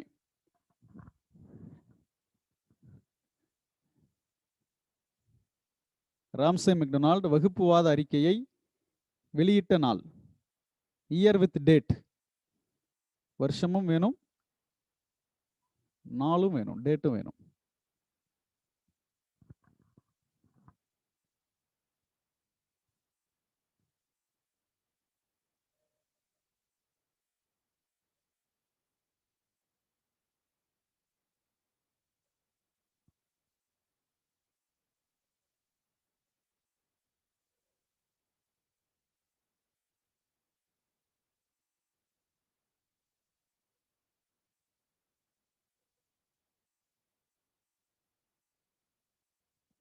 ஆன்சர் பார்ப்போம். 1932 ஆகஸ்ட் 16. 1932, 1932 ஆகஸ்ட் 16. ஸோ அப்பப்போ நான் ஆன்சர் சொல்ல நீங்கள் போட்டிருக்கூடிய ஆன்சர்லாம் நம்ம சரியாக தான் ஆன்சர் பண்ணோமா அப்படின்னு என்ஷூர் பண்ணிக்கங்க. உங்களுக்கு ஆல்ரெடி இது எல்லாமே படித்த கொஷின் தான், பட் இங்கே ஆன்சர்ஸ் பார்க்கும்போது நிறைய பேர் அதை ஆன்சர் சொல்கிறதுல சிரமப்படுறீங்க. அது ரீசன் ஆப்ஷன் பார்த்தா கரெக்டாக எடுக்கலாம். பட் அந்த அளவுக்கு நம்ம இருக்கக்கூடாது. As a revision batch students நம்ம டைரெக்டாக fill in the blank answer எடுக்கிற மாதிரி நம்ம இருக்கணும். அதனால தான் நான் ஆப்ஷன் இல்லாமல் அந்த மாதிரி கொடுக்குறேன். ஸோ கொஷின் எனக்கு படித்தோன்னே மேக்ஸிமம் உடனே இமீடியட்டாக ஆன்சர் போடுறதுக்கு ட்ரை பண்ணுங்கள். ஒரு டெஸ்ட் மாதிரி நீங்கள் இன்ட்ரெஸ்ட்டாக எடுத்துக்கணும். ஒரு கொஷின் கேட்டு ஆன்சர் பண்ணுற மாதிரி அந்த மாதிரி ஒவ்வொரு இண்டிவிஜுவல் எடுத்துக்கிட்டிங்கன்னா தான் நல்லபடியாக பார்ட்டிசிபேட் பண்ண முடியும். அடுத்தது கொஷின் நம்பர் 24 முக்கியமானது. 1932 வகுப்புவாத அறிக்கையில் தாழ்த்தப்பட்டவர்களுக்கு வழங்கப்பட்ட தனி தொகுதிகள் எண்ணிக்கை கேட்குறேன். எத்தனை தொகுதிகள்னு? In communal award 1932, how many seats were allocated to depressed classes? பிராக்கெட்டில் செப்பரேட் எலக்டோரேட்ஸ்னு கொடுத்துருக்கேன். வகுப்புவாத அறிக்கை ராம்சே மெக்டொனால்டு வெளியிட்டது. அந்த வகுப்புவாத அறிக்கையில் தாழ்த்தப்பட்ட மக்களுக்கு வழங்கப்பட்ட தனி தொகுதிகள் எத்தனை? முக்கியமான கேள்வி.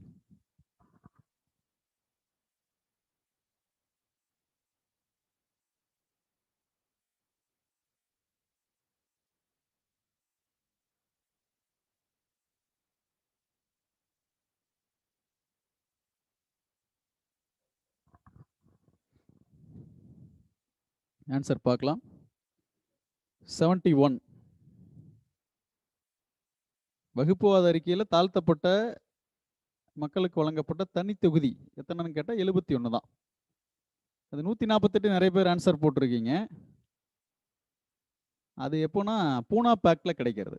71 தனி தொகுதிகளுக்கு பதிலாக 148 இடங்கள் அதை அலாட் பண்ணுறாங்க.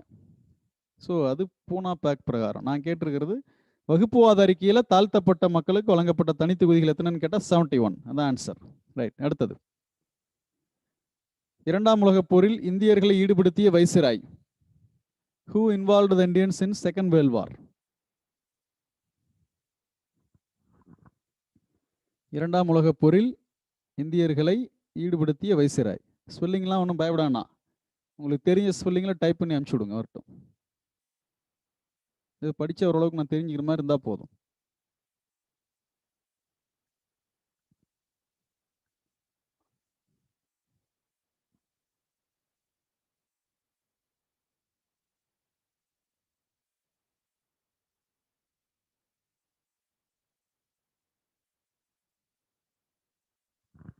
ரைட். ஆன்சர் பார்ப்போம்.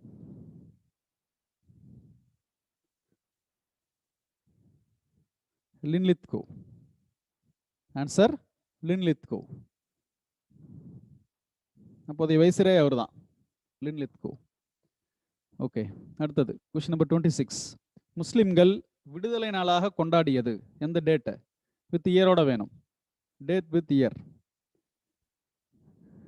முஸ்லிம்கள் விடுதலை நாளாக கொண்டாடியது. டேட் கம்பல்சரி, டேட்டும் தேவை. Year with date. ரொம்ப முக்கியமான டேட் இது.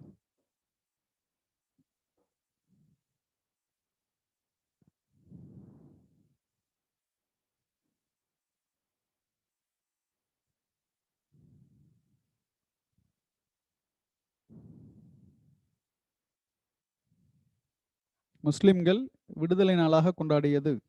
The day of deliverance celebrated by the Muslims was. The day of deliverance. நீங்கள் தமிழில் பார்க்கும்போது ஏதாவது கன்ஃபியூஸ் ஆகிற மாதிரி இருந்ததுன்னா இமீடியட்டாக இங்கிலீஷ் வெர்ஷன் பார்த்துக்கணும். The day of deliverance celebrated by the Muslims. அதான் நம்ம கேட்குறோம்.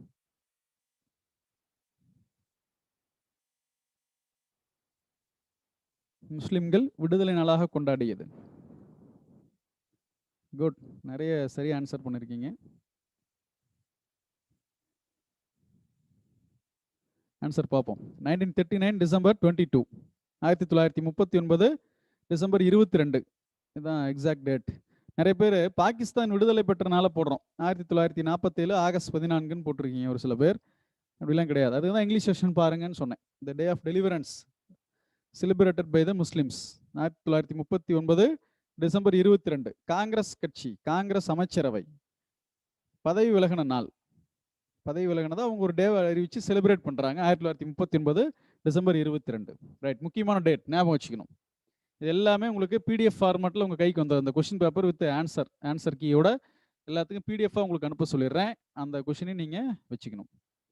ரைட். அடுத்தது கொஸ்டின் நம்பர் 27. 1940 தனிநபர் சத்தியாகிரகம் தொடங்கிய இடம். 1940 தனிநபர் சத்தியாகிரகம் தொடங்கிய இடம்.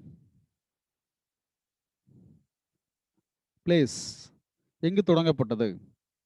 எக்ஸாக்டா பிளேஸ் வேணும், ஸ்டேட் வேண்டாம்.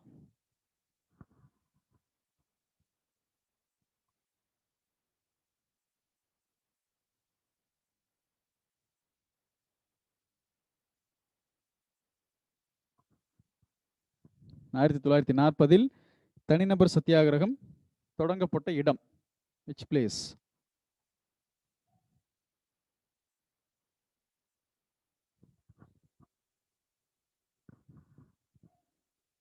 ஆன்சர் பவுனார். ஸோ முதல் தனிநபர் சத்தியாகிரகி யாருன்னு கேட்டால் ஆச்சாரிய வினோபா பாவே, நம்ம படிச்சிருக்கோம். ஸோ முதல் தனிநபர் சத்தியாகிரகம் எங்கு தொடங்கப்பட்டதுன்னா பவுனார். ஒருத்தர் மட்டும் போராட்டம் பண்ணி அரெஸ்ட் ஆகிறது, அதான் தனிநபர் சத்தியாகிரகம். ரைட். அடுத்தது கொஸ்டின் நம்பர் 28, 28. 1940ஆம் ஆண்டு முகமது அலி ஜின்னா தனிநாடு கோரிக்கையை எந்த முஸ்லீம் லீக் மாநாட்டில் வெளியிட்டார்? In which the Muslim League conference Muhammad Ali Jinnah announced his two-nation theory? 1940.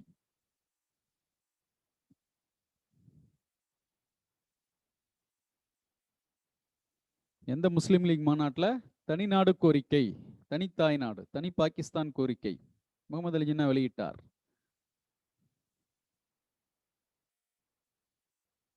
எந்த பிளேஸ், எங்கு நடைபெற்ற முஸ்லீம் லீக் மாநாடு?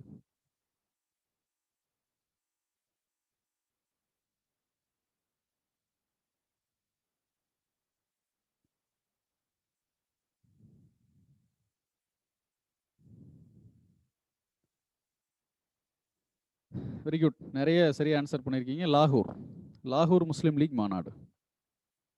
லாகூர் ரொம்ப சிறப்புமிக்க முஸ்லீம் லீக் மாநாடு, லாகூர் முஸ்லீம் லீக் மாநாடு. ரைட். அடுத்தது கொஸ்டின் நம்பர் 29. காந்தியடிகள் எந்த குழுவின் பரிந்துரையை திவாலாகி கொண்டிருக்கும் வங்கியின் பின்தேதியிட்ட காசோலை என கூறினார்? Post dated check. எந்த தூதுக்குழுவுடைய பரிந்துரை, ரெக்கமெண்டேஷன்ஸ்? பின்தேதியிட்ட காசோலை, அதாவது திவாலாகி கொண்டிருக்கும் வங்கியின் பின்தேதியிட்ட காசோலை. இந்த மாதிரி கமெண்ட் அடிப்பாருன்னு படிச்சிருக்கோம் இல்லையா?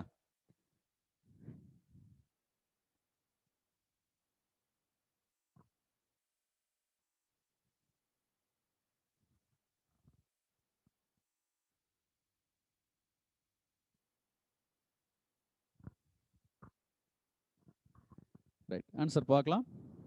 கிரிப்ஸ் தூதுக்குழு. ஸோ எந்த தூதுக்குழுடைய பரிந்துரையை சொன்னார்னு கேட்டால் கிரிப்ஸ் தூதுக்குழு. ஒரு சில பேர் கேபினட் மிஷன்லாம் போட்டிருக்கீங்க, கொஞ்சம் கவனமாக பார்த்து ஆன்சர் பண்ணும். பேசிக்கானது இதெல்லாம், வெரி பேசிக்கான கொஸ்டின்ஸ் இதெல்லாம். கிரிப்ஸ் தூதுக்குழு. சரி, அடுத்தது கொஸ்டின் நம்பர் 30. 1942 ஆகஸ்ட் 8ஆம் நாள், இந்த டேட்லாம் முக்கியம். வெள்ளையனை வெளியேறு இயக்கத்தின் போது காந்தியடிகள் செய் அல்லது செத்துமடி, டூ ஆர் டை என எங்கு நடைபெற்ற கூட்டத்தில் கூறினார்? Which place?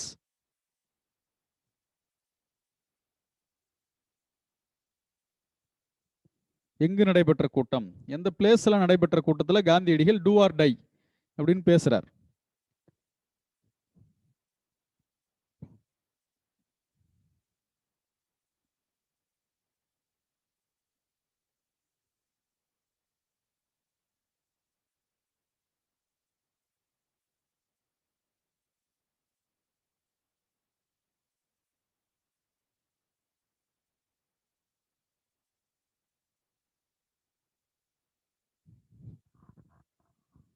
சரி, ஆன்சர் பார்ப்போம். பாம்பே. ஸோ பம்பாயில் நடைபெற்ற கூட்டத்தில் தான் காந்திஜி அந்த மாதிரி பேசுவார். டூ ஆர் டை, செய் அல்லது செத்துமடி அப்படின்னு பேசுறார்.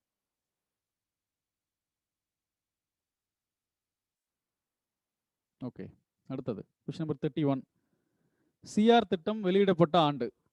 சிஆர் திட்டம், சி ராஜாஜி திட்டம், இந்திய பாகிஸ்தான் பிரச்சனை தொடர்பானது. சிஆர் திட்டம் வெளியிடப்பட்ட ஆண்டு?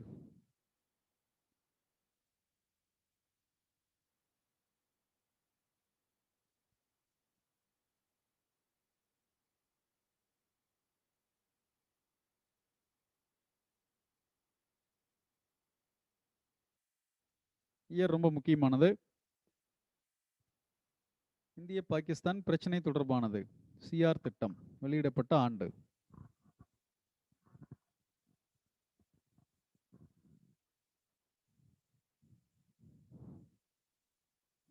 ஆன்சர் பார்க்கலாம். 1944, 1944.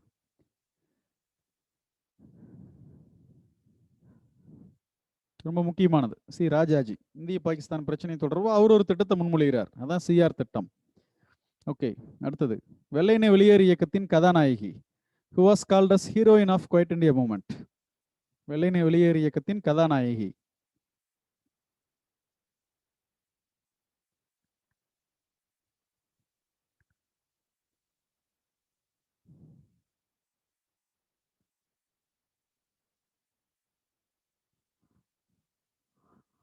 வெள்ளையனே வெளியேறு இயக்கத்தின் கதாநாயகி.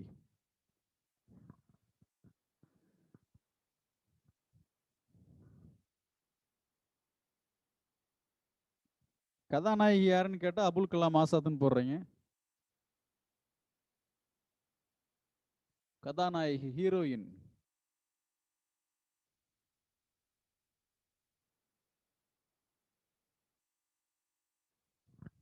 சரி, ஆன்சர் பார்ப்போம். அருணா ஆசாஃப் அலி. அருணா ஆசாஃப் அலி இவங்க தான் heroine of quit India movement. Aruna Asaf Ali. Right.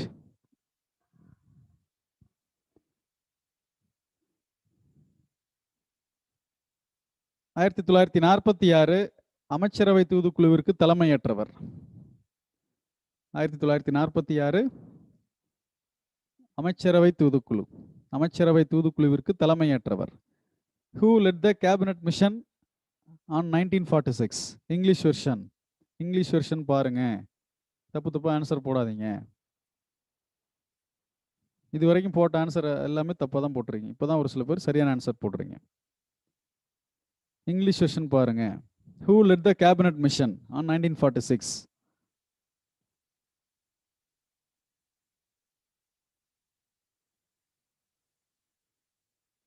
ரொம்ப முக்கியமான திட்டம் இல்லையா? ஐக்கிய இந்தியா திட்டத்தை முன்மொழிந்த குழு. பாகிஸ்தானை உள்ளடக்கிய இந்தியா அப்படின்னு ஒரு திட்டத்தை முன்மொழிஞ்சிட்டு போனா. ரைட், ஆன்சர் பார்ப்போம். ஃபெத்திக் லாரன்ஸ்.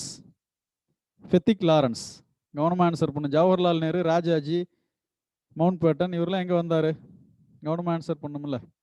ஃபெத்திக் லாரன்ஸ் ரொம்ப முக்கியமான குழு. இதெல்லாம் ஜவஹர்லால் நேருலாம் இடைக்கால அரசாங்கத்துக்கு தலைவர். ஆப்ஷன்லாம் சொல்ல முடியாது, டைரக்டா ஆன்சர் தான். ஆப்ஷன் அதுக்கப்புறம் பார்த்துக்குங்க நீங்க. அதுதான் இங்கிலீஷ் வெர்ஷன் பாருங்கிற அந்த குழப்பத்துக்காக தான். Who led the cabinet mission? Cabinet மிஷனா நமக்கு ஞாபகத்துக்கு வந்துடணும். இன்ட்ரீம் கவர்மெண்ட்னா மட்டும்தான் யார் வரார்? ஜவஹர்லால் நேரு வரார். ராஜாஜி, மவுண்ட் பேட்டன், அங்கே ராம்சே மெக்டொனால்டு எல்லாத்தையுமே ஆன்சராக போடுறீங்க. ஸோ கவனமாக ஆன்சர் பண்ணுங்க. Okay, right. அடுத்தது கொஸ்டின் நம்பர் 34. ஜவஹர்லால் நேரு தலைமையில் இடைக்கால அரசாங்கம் அமைக்கப்பட்ட நாள். ஜவஹர்லால் நேரு தலைமையில் இடைக்கால அரசாங்கம் அமைக்கப்பட்ட நாள்.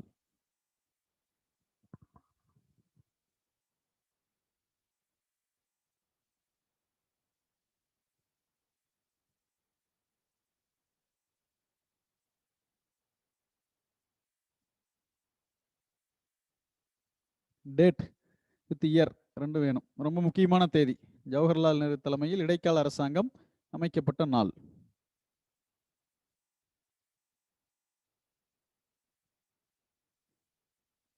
தேதி முக்கியம், ரொம்ப முக்கியமானது.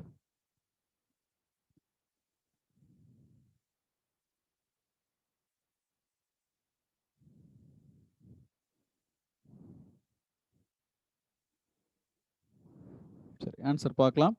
1946 செப்டம்பர் 2, 1946. 1946 செப்டம்பர் 2. இந்த நண்பர் யாரே ஒருத்தர் இடையில இந்த ரிச்சர்ட்ஸ் யாரு சார்னு கேட்குறீங்க. ரிச்சர்ட்ஸ் கமிட்டி நண்பர்கள் யாரு டெக்ஸ்ட்ல சந்தேகம் கேட்கறதுலாம் இப்போ அப்படியே கடன்னு கடந்து போயிடும். ஏன்னா நூற்றுக்கணக்கான ஆன்சர் வந்துட்டு இருக்குது. அதனால நான் படிக்கிறதுக்குள்ள எல்லாம் ஸ்கிப் ஆகி போயிடும். ஆன்சர் கொஸ்டினுக்கு ஆன்சர் போட்டிங்கன்னா அதை நம்ம பார்க்கும்போது கண்டுபிடிக்கலாம். ஒன் பை ஒன்னா நான் பார்த்துட்டு வரேன். ஸோ இடையில இந்த மாதிரி சந்தேகங்கள்லாம் இப்போ கடந்து போயிடும். இருந்தாலும் சொல்றேன். ரிச்சர்ட்ஸ் யாருன்னா அமைச்சரவை தூதுக்குழுவுக்கு முன்னாடி இந்தியாவுக்கு வந்தது ஒரு கமிட்டி வரும். அந்த கமிட்டிக்கு தலைவர் யாருன்னு பார்த்தா ரிச்சர்ட்ஸ். அவர் ஒரு ப்ரொஃபஸர் ஆக்சுவலா. பேராசிரியர் ரிச்சர்ட்ஸ் தலைமையிலான அனைத்து கட்சி குழு. அனைத்து கட்சி குழு. அதாவது அட்லி இங்கிலாந்துடைய பிரதமரா அட்லி பொறுப்பேற்ற பின்னாடி அவர் இந்தியாவுக்கு விடுதலை கொடுத்துடலாங்கிற ஒரு முடிவுக்கு வந்துருவார். அதை அனைத்து கட்சியும் சேர்ந்து ஒரு ஒருமித்த முடிவாக இருக்கணும் அப்படிங்கிறதுனால ஒரு அனைத்து கட்சி குழு பேராசிரியர் ரிச்சர்ட்ஸ் தலைமையில் இந்தியாவுக்கு அனுப்புவார். அந்த குழு அமைச்சரவை தூதுக்குழு இந்தியா வந்ததுக்கு முன்னாடி வந்த குழு. அந்த குழு இந்தியாவுக்கு வந்து ஒரு மனதாக இந்தியாவுக்கு விடுதலை கொடுத்துடலான்னு ரெக்கமெண்ட் பண்ணும். இந்த டவுட்டை கேட்டவர் கேட்டுட்டு இருக்காருன்னு எனக்கு தெரியல. எல்லா நண்பர்களுக்கும் உண்டான எக்ஸ்பிளனேஷனை நீங்கள் வச்சுக்கோங்க. ரிச்சர்ட்ஸ் குழு, ரிச்சர்ட்ஸ் கமிட்டி அப்படிங்கிறது அமைச்சரவை தூதுக்குழுவுக்கு முன்னாடி இங்கிலாந்துலேருந்து இந்தியாவுக்கு வந்த ஒரு அனைத்து கட்சி குழு. அந்த குழுவுக்கு தலைவர் யாருன்னு கேட்டால் ரிச்சர்ட்ஸ். அதனால அது ரிச்சர்ட்ஸ் குழுன்னு சொல்லுவோம். ரைட்.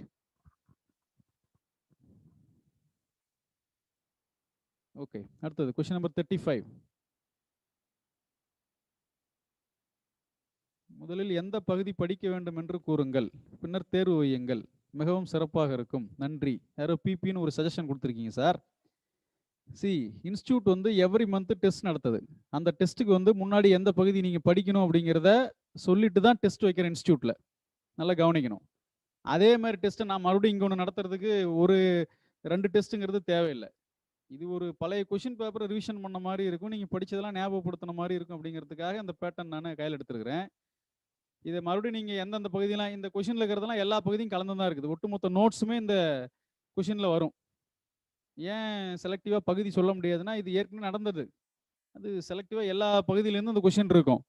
நீங்கள் ரிவிஷன் ஸ்டூடெண்ட்ஸ்லாம் 2-3 டைம் இதை திரும்ப நம்ம படிச்சிருக்கிறோம். அது உங்களுக்கு எந்த அளவுக்கு ஞாபகத்தில் இருக்குது அப்படிங்கிறத ஒரு ரீகால் பண்ணுங்கிறதுக்காக இந்த மெத்தட் நான் வச்சுருக்கேன். ஓகே, ஸோ நீங்கள் இதை வந்து வெவ்வேறு ஒப்பீனியன் சொல்கிறது வெல்கம், பரவாயில்ல, சொல்லுங்கள், ஒன்றும் தப்பு கிடையாது.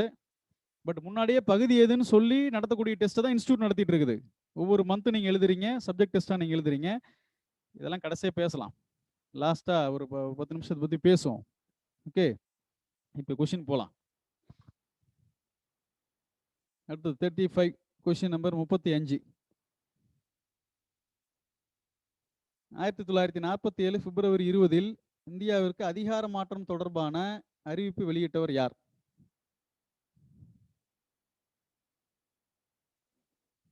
வெளியிட்டவர் யார் அப்படின்னா யார் சொல்லுவீங்க? 1947 பிப்ரவரி 20 இந்தியாவிற்கு அதிகார மாற்றம் தொடர்பான அறிவிப்பு வெளியிட்டவர் பிரிட்டிஷ் பிரதமர். அவருடைய பேர் என்ன? வெரி குட், பெரும்பாலான ஆன்சர் எல்லாம் கரெக்டாக வருது. பிரிட்டிஷ் பிரதமர்னு சொன்னதுக்கப்புறம் மவுண்ட் பட்டன் போடக்கூடாது.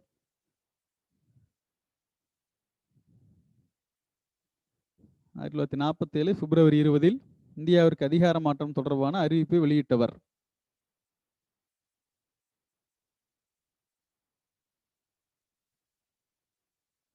ஆன்சர் பார்ப்போம். கிளமெண்ட் அட்லி, சரிங்களா? அவர் தான் அப்போதைய பிரிட்டிஷ் பிரதமர். முதலாக ஆங்கில அரசாங்கம் இந்தியாவுக்கு அறிவிக்குது. ஒரு டேட்டை மென்ஷன் பண்ணி 1948 ஜூன் 1 விடுதலை கொடுத்துறேன்னு சொல்கிறான். ஒரு டேட்டை மென்ஷன் பண்ணி 1947 பிப்ரவரி 20 அன்னைக்கு அறிவிக்கிறார் கிளமெண்ட் அட்லி. அவர் தான் இந்தியாவுக்கு அதிகார மாற்றம் தொடர்பான அறிவிப்பை வெளியிட்டவர். ஓகே, அடுத்தது கொஸ்டின் நம்பர் 36. இந்தியா பாகிஸ்தான் பிரிவினை தொடர்பான மவுண்ட் பேட்டன் திட்டம் வெளியிடப்பட்ட நாள்.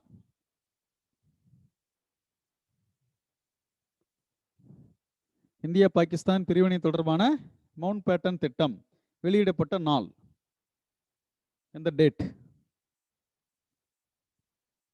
இந்த திட்டத்துக்கு இன்னொரு பேர் இருக்கு இல்லையா, ஜூன் திட்டம். இந்த திட்டத்துக்கு இன்னொரு பேர் என்ன சொல்றோம்? ஜூன் திட்டம்னு சொல்றோம்.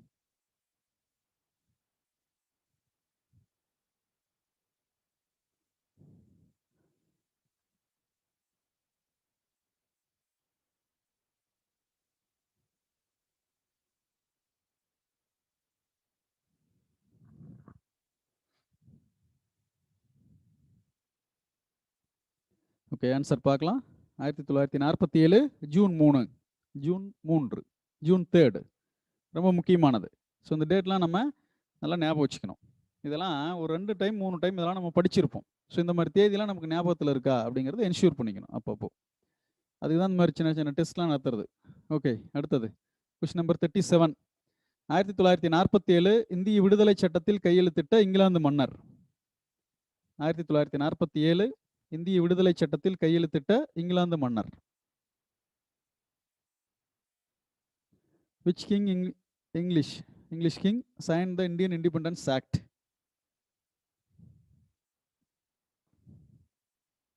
இங்கிலாந்து மன்னர் கேட்குறேன். இங்கிலாந்து பிரதமரை நம்ம போடக்கூடாது. இங்கிலாந்து மன்னர் வேற, இங்கிலாந்து பிரதமர் வேற. க்ளூ கொடுக்குறேன். 5ஆம் ஜார்ஜா 6ஆம் ஜார்ஜ்? Okay, very good. 6ஆம் ஜார்ஜ் அவர் தான் கையெழுத்திடுவார். விடுதலை சட்டம் இயற்றப்பட்ட போது அங்கே இங்கிலாந்து மன்னர் யாருன்னு பார்த்தா 6ஆம் ஜார்ஜ். Okay, fine. அடுத்தது கொஸ்டின் நம்பர் 38. இந்திய விடுதலையின் போது விதியோடு ஒப்பந்தம் என்ற உரையை பேசியவர். At the time of Indian independence, who spoke the speech named Trust with Destiny? விதியோடு ஒப்பந்தம். இந்த நீண்ட நெடுங்காலத்துக்கு முன்னாடி நம்ம விதியோடு ஒரு ஒப்பந்தம் செஞ்சுக்கிட்டோம், அந்த ஒப்பந்தம் முடியும் தருவாயில் இருக்கிறன்னு பேசுவார். ஜவஹர்லால் நேரு. Very good. சரியா நிறைய பேர் ஆன்சர் போட்டீங்க. Jawaharlal Nehru. Well and good. இப்படி ஃப்ராக்ஷன் ஆஃப் செகண்ட்ஸில் அப்படி மெசேஜ் கண்டினியூஸாக வந்துகிட்டே இருக்கு. அந்த அளவுக்கு நண்பர்கள் வந்து வேகமாக ஆர்வமாக ஆன்சர் பண்ணுறது மகிழ்ச்சியான விஷயம். குட். இந்திய விடுதலையின் போது விதியோடு ஒப்பந்தம் அப்படிங்கிற அந்த உரை, அந்த ஸ்பீச் பேசுனது யாருன்னு கேட்டால் ஜவஹர்லால் நேரு. ஸோ நிறைய நண்பர்கள் சரியாக ஆன்சர் பண்ணுறீங்க. Very good. எல்லாம் நான் சரியாக ஞாபகம் வச்சுருக்கீங்க. இன்னொரு நண்பர்கள் ஞாபகம் வச்சுக்க முடியாதவங்க திரும்ப திரும்ப ரிவிஷன் பண்ணுங்க, பார்த்துக்கலாம். அடுத்தது கொஸ்டின் நம்பர் 39. சுதந்திர இந்தியாவின் முதல் கவர்னர் ஜெனரல் யார்? Who was the first governor general of free India?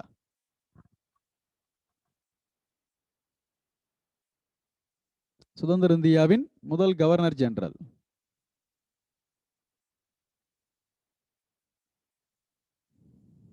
சுதந்திர இந்தியாவின் முதல் கவர்னர் ஜெனரல்னா கர்சன் பிரபு போட்டு வைக்கிறாங்க. எப்படி கர்சன் பிரபு அவ்வளவு நாள் உயிரோடு இருந்தாரா? இங்க பொறுப்புல இருந்தாரா?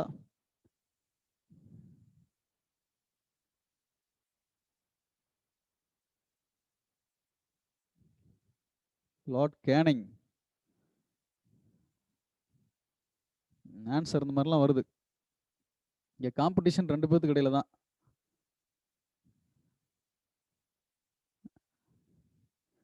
ராஜாஜியா மவுண்ட் பேட்டனா? இது ரெண்டு தான் மாற்றி மாற்றி ஆன்சர் நிறைய போட்டு விட்டுருக்கீங்க. Answer mount pattern. சுதந்திர இந்தியாவின் முதல் கவர்னர் ஜெனரல் யாருன்னு கேட்டால் மவுண்ட் பேட்டன் தான் கரெக்டான ஆன்சர். நிறைய பேர் ராஜாஜி போட்டு விட்டுருக்கீங்க. சுதந்திர இந்தியாவின் முதல் இந்திய governor general. Who was the first Indian? First and last Indian அப்படி கூட வச்சுக்கலாம். Who was the first Indian கேட்டால் தான் நீங்கள் ராஜாஜிக்கு போகணும். அதர்வைஸ் மவுண்ட் பேட்டன் தான். ஓகே, அடுத்தது கொஸ்டின் நம்பர் 40. காந்தியடிகள் சுட்டுக் கொல்லப்பட்ட நாள். Gandhi assassinated on the date of, எந்த டேட்டில் காந்தியடிகள் சுட்டுக் கொல்லப்பட்ட நாள்? கொல்லப்பட்ட நாள் வித் இயர், இயரோட போடுங்க. வித் இயர், இயரோட ஆன்சர் வேணும்.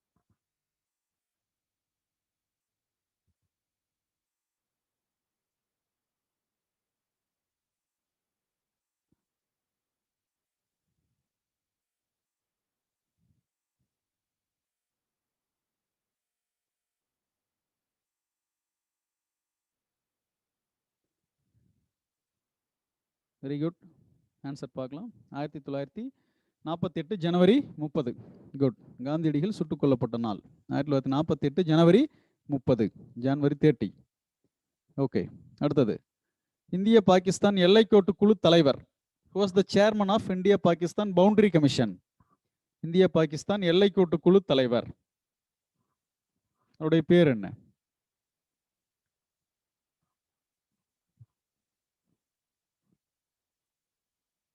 இந்திய பாகிஸ்தான் எல்லைக்கோட்டு குழு தலைவர்.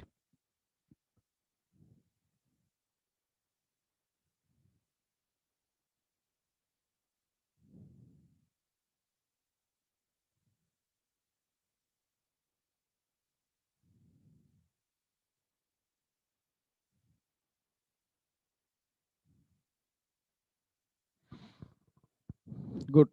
நிறைய சரியா ஆன்சர் பண்ணியிருக்கீங்க. இந்திய பாகிஸ்தான் எல்லைக்கோட்டு குழு தலைவர். அவருடைய பேரில் தானே இந்திய பாகிஸ்தான் எல்லைக்கோடு, அவருடைய பேர் தானே வச்சுருக்காங்க. அவருடைய பேரை தானே சொல்லிட்டு இருக்கோம் இது வரைக்குமே. இந்திய பாகிஸ்தானை பிரிக்கக்கூடிய எல்லைக்கோடு முக்கியமானது. வடமேற்கு பகுதியில் ரெட் கிளிஃப். இந்திய பாகிஸ்தான் எல்லைக்கோட்டு குழு தலைவர் ரெட் கிளிஃப். அதனால தான் ரெட் கிளிஃப் எல்லைக்கோடு அப்படின்னு நம்ம படிக்கிறோம். ரெட் கிளிஃப் முக்கியமானது. இந்தியாவுடைய விடுதலைக்கு பின்னாடி தான் இவன் அறிக்கையை கொடுக்குறாங்க. ரெட் கிளிஃப் எல்லைக்கோட்டு குழு அறிக்கை கொடுத்தது இந்திய விடுதலைக்கு பின்னாடி தான். ரைட். அடுத்தது, காங்கிரஸ் மாநாட்டுக்கு தலைமையேற்ற முதல் பெண்மணி. Who was the first woman president of INC? Who was the first woman president of INC? Congress மாநாட்டிற்கு தலைமையேற்ற முதல் பெண்மணி.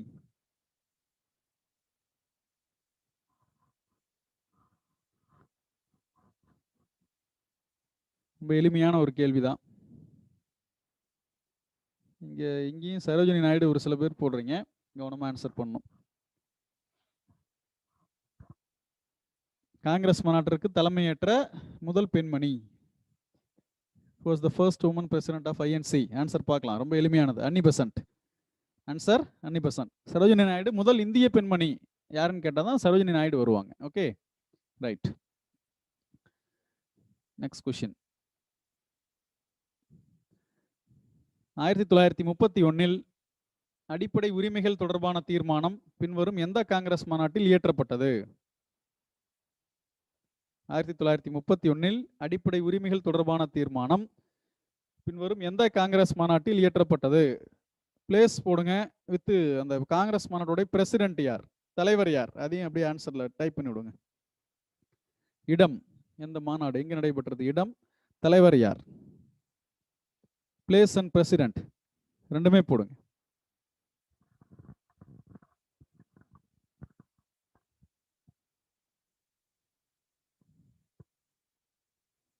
ரொம்ப முக்கியமானது. ப்ரீவியஸ் கொஸ்டின் பேப்பர்ல கேட்டிருக்குது இதெல்லாம். Okay, very good. கராச்சி தலைவர் யாருன்னு கேட்டால் வல்லபாய் பட்டேல். ரொம்ப முக்கியமானது. ஸோ அடிப்படை உரிமைகள் தொடர்பான தீர்மானம், ஃபண்டமெண்டல் ரைட்ஸ் தொடர்பான ரெசல்யூஷன் முதல்ல எந்த காங்கிரஸ் மாநாட்டில்னு கேட்டாங்கன்னா கராச்சி காங்கிரஸ் மாநாடு, ஆண்டு 1931. தலைவர் யாருன்னு கேட்டால் வல்லபாய் பட்டேல். குட். அடுத்தது, சுபாஷ் சந்திர போஸ் பின்வரும் எந்த காங்கிரஸ் மாநாட்டில் தலைவராக தேர்வு செய்யப்பட்டார்? சுபாஷ் சந்திர போஸ். சுபாஷ் சந்திர போஸ் பின்வரும் எந்த காங்கிரஸ் மாநாட்டில் தலைவராக தேர்வு செய்யப்பட்டார்? இயர் வேணும், பிளேஸ் வேணும், ரெண்டுமே தேவை. இயர் அண்ட் பிளேஸ் ரெண்டுமே போடுங்க.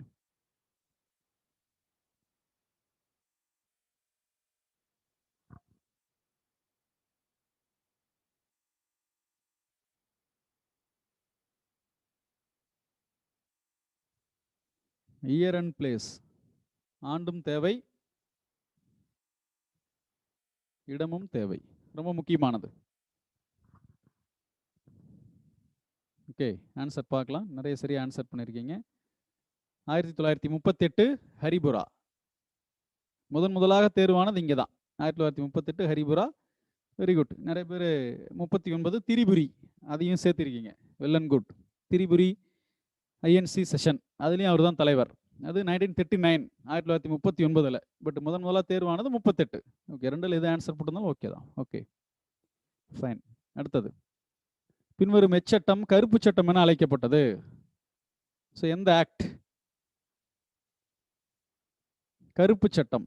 அடுத்த கொஸ்டினுக்கு போயிட்டோம். பின்வரும் எந்த சட்டம் கருப்பு சட்டம் என அழைக்கப்பட்டது? Black act.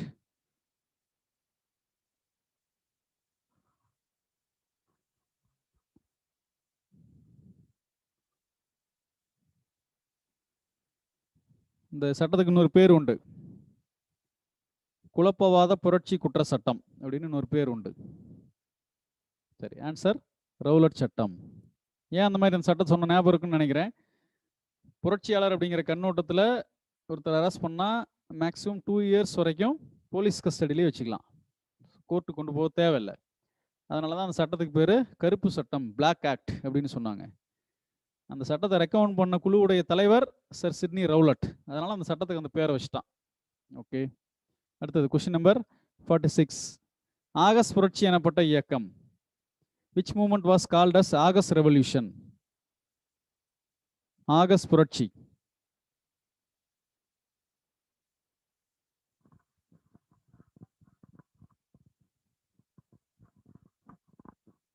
ஆகஸ்ட் புரட்சி என அழைக்கப்பட்ட இயக்கம்.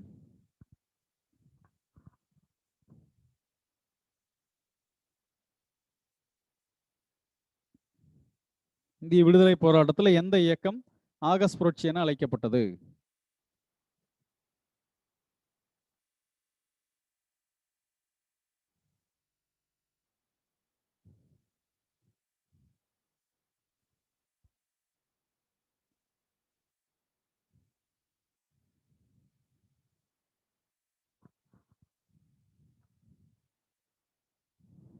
மூன்று பெரும் இயக்கம்: ஒத்துழையாமை இயக்கம், சட்ட மறுப்பு இயக்கம், வெள்ளையனை வெளியேறு இயக்கம். இந்த 3 இயக்கத்தில் எதை நம்ம சொல்றோம்? வெள்ளையனை வெளியேறு இயக்கம், குவைட் இந்தியா மூவ்மெண்ட், வெள்ளையனே வெளியேறு இயக்கம். அது ஆகஸ்ட் மாதம் தொடங்கினது. அதனால அந்த புரட்சிக்கு, அந்த இயக்கத்துக்கு பேர் ஆகஸ்ட் புரட்சி அப்படின்னு சொல்றோம். ஓகே. 1942 ஆகஸ்ட் 8, ஆகஸ்ட் 8ஆம் தேதி அன்னைக்கு தொடங்கின இயக்கம். அடுத்தது கொஸ்டின் நம்பர் 47.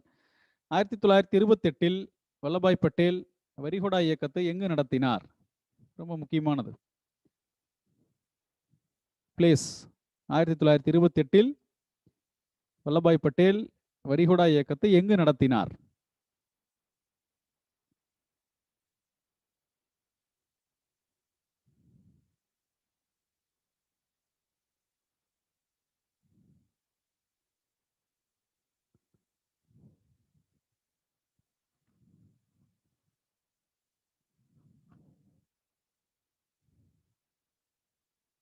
ரொம்ப முக்கியமான ஒரு இயக்கம். இந்த இயக்கத்துக்கு பின்னாடி தான் வல்லபாய் பட்டேலுக்கு சர்தார் அப்படிங்கிற பட்டம் கிடைக்கும்.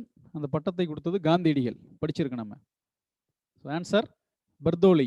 பர்தோலி வரிகுடா இயக்கம். இந்த பர்தோலி வரிகுடா இயக்கத்துக்கு பின்னாடி தான் வல்லபாய் பட்டேலுக்கு சர்தார் அப்படிங்கிற பட்டம் கிடைக்கும். அந்த சர்தாருங்கிற பட்டத்தை, ஸ்பெஷல் டைட்டில், அதை கொடுத்தது யாருன்னு கேட்டால் காந்தியடிகள். இயர் முக்கியம், தலைமை முக்கியம், பிளேஸ் முக்கியம், முக்கியமானது. ஓகே. Question number 48. இந்திய விடுதலை சட்டம் இயற்றப்பட்ட ஆண்டு வித் டேட்டோட வேணும். தேதியோட ஆன்சர் பண்ணுங்க. இந்திய விடுதலை சட்டம், இந்திய விடுதலை சட்டம் இயற்றப்பட்ட ஆண்டு. ஆன்சர் வித் டேட்டோட வேணும். With date. இந்திய விடுதலை சட்டம். இந்திய விடுதலை சட்டம் 1935 எப்படி ஏற்றுவாங்க? ஆண்டு 47 எல்லாத்துக்கும் தெரிஞ்சிருக்கும். இந்திய விடுதலை சட்டம் இயற்றப்பட்ட ஆண்டு எப்பன்னு கேட்டால் 1947. வித் டேட்டோட ஆன்சர் பண்ணுங்க. இந்திய விடுதலை சட்டம் இயற்றப்பட்ட நாள்.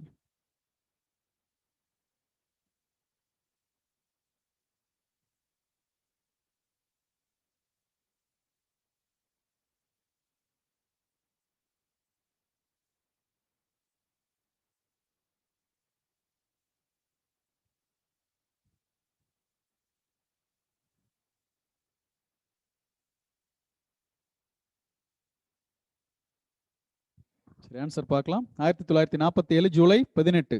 Very good. நிறைய சரியான ஆன்சர் பண்ணிருக்கீங்க. ஸோ உங்களுக்கு தெரியாது, மேபி சாட்ல எல்லா ஆன்சரும் உங்களுக்கு தெரியாதுன்னு நினைக்கிறேன். நண்பர்கள் இந்த கொஷின் பார்த்தோன்னே ஜென்ரலாக எல்லா கொஷினுக்குமே இமீடியட்டாக ஆன்சர் கண்டினியூஸாக போட்டுகிட்டே இருக்காங்க, உடனே. ஸோ அந்த அளவுக்கு சரியாக நல்லா படித்து ஞாபகம் வச்சுருக்கீங்க. Very good. 1-2 பேர் கொஞ்சம் சிரமப்படுறவங்க, ஆன்சர் தவறாக போடுறவங்களும் நீங்கள் நல்லா ரிவிஷன் பண்ணி நீங்களும் சரியாக ஆன்சர் பண்ணுறதுக்கு நீங்கள் தயாராகிக்கணும். சரிங்களா? நிறைய பேர் சரியாக ஆன்சர் போட்டிருக்கீங்க. 1947 ஜூலை 18. சரி, அடுத்த question. Who was called as Bismarck of India? இந்தியாவின் பிஸ்மார்க்.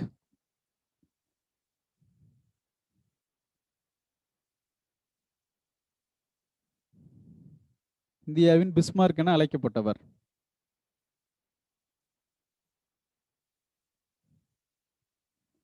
இந்தியாவின் பிஸ்மார்க் என அழைக்கப்பட்டவர். பேசிக்கான கேள்வி.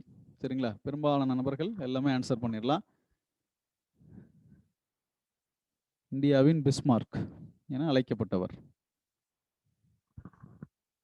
வல்லபாய் பட்டேல்.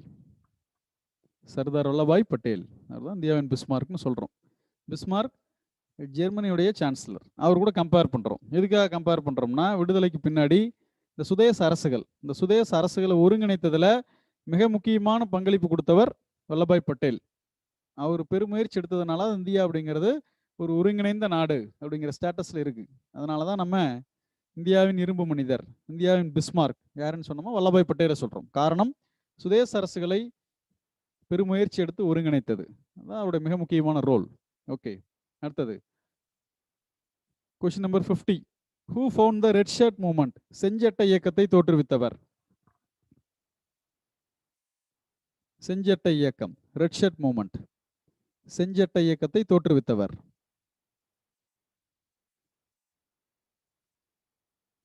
ரொம்ப முக்கியமானது. செஞ்சட்டை இயக்கம், செஞ்சட்டை இயக்கத்தை தோற்றுவித்தவர். இன்னொரு பேர் இருக்கு, பாட்ஷா கான். பாட்ஷா கான் ஞாபகம் இருக்கா? படிச்சிருக்கோம். ரொம்ப முக்கியமானது. செஞ்சட்டை இயக்கத்தை தோற்றுவித்தவர்.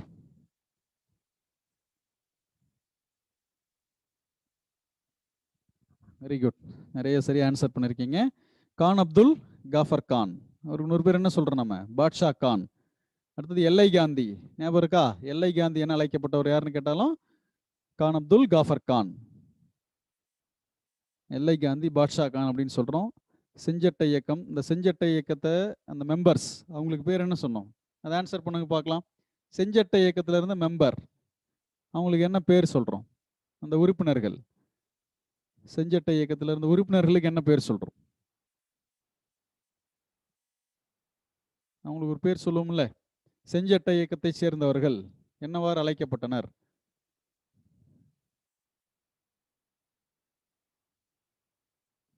ஒரு வேர்டை பயன்படுத்துவோம். வெரி குட், நிறைய ஆன்சர் போட்டுட்டு இருக்கீங்க. ஸோ ஆன்சர் போகிற எல்லாத்துக்குமே வாழ்த்துக்கள். சரியா ஆன்சர் போட்டுட்டு இருக்கீங்க. Khudai கித்மத்கிர், very good. அப்புறம் கடவுளின் பணியாளர்கள், சர்வன்ட்ஸ் ஆஃப் காட், குதாய் கித்மத்கிர், அது ரொம்ப ஃபேமஸ். அதே போல கடவுளின் பணியாளர்கள், வெரி குட், ரொம்ப முக்கியமானது. ரைட், சரி. அடுத்தது கொஸ்டின் நம்பர் 51. பாளையக்காரர் முறை ஏற்படுத்தப்பட்ட ஆண்டு.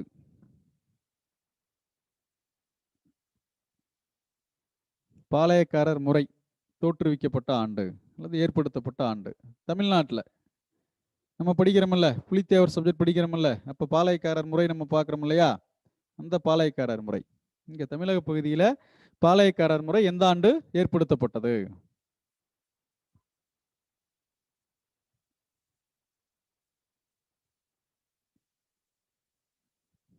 பாளையக்காரர் முறை தோற்றுவிக்கப்பட்ட ஆண்டு. முக்கியமானது, இதெல்லாம் ஸ்கூல் புக்கில் இருக்கிறது. இதெல்லாம் ஸ்கூல் புக்கில் இருக்கக்கூடிய கொஷின். இதெல்லாம் 1529, 1529, 1529. நல்லா ஞாபகம் வச்சுக்கணும். நிறைய ஆன்சர் தவறாக வருது, கவனமாக ஆன்சர் பண்ணுங்க. 1529 மதுரை விஸ்வநாத நாயக்கர் தன்னுடைய அமைச்சர் தளவாய் அரியநாதர் அவர்கிட்ட டிஸ்கஸ் பண்ணி அறிமுகப்படுத்தப்பட்டது தான் இந்த பாளையக்காரர் சிஸ்டம். 1529 தன்னுடைய பாளையத்தை 72 பாளையமா பிரிச்சார், நம்ம பார்த்தோம். ஞாபகம் இருக்குன்னு நினைக்கிறேன். கவனமாக ஆன்சர் பண்ணோம். இதெல்லாம் ரொம்ப முக்கியமானது. ஸ்கூல் புக்கில் இருந்து எடுத்த கொஷின்ஸ் இதெல்லாம் அங்கே இருக்குது. ஸ்கூல் புக்கில் இருக்கு, படித்தவங்க எல்லாம் பார்த்துருப்போம். ஓகே, பாளையக்காரர் முறை. தென் அடுத்தது கொஸ்டின் நம்பர் 52, 52. பின்வரும் தமிழ்நாட்டு பாளையக்காரர்களுள் ஆங்கிலேயர் ஆட்சியை எதிர்த்ததில் முன்னோடி யாருன்னு கேட்குறோம். Who was the pioneer? முன்னோடி. தமிழ்நாட்டு பாளையக்காரர்களில் ஆங்கிலேயர் ஆட்சியை எதிர்த்ததில் முன்னோடி யாருன்னு கேட்குறோம்.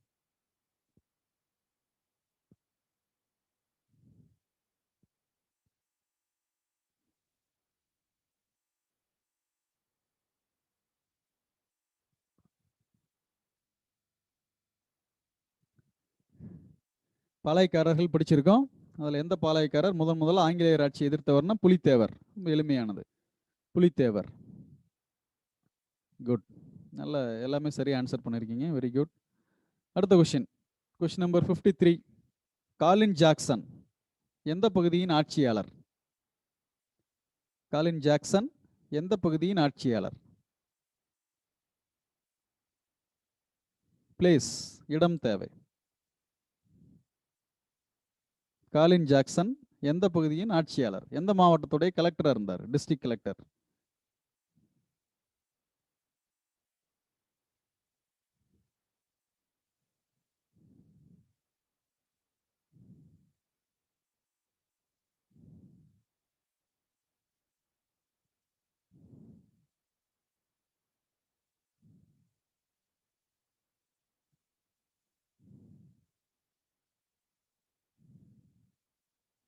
Okay, very good. Answer Ramanathapuram.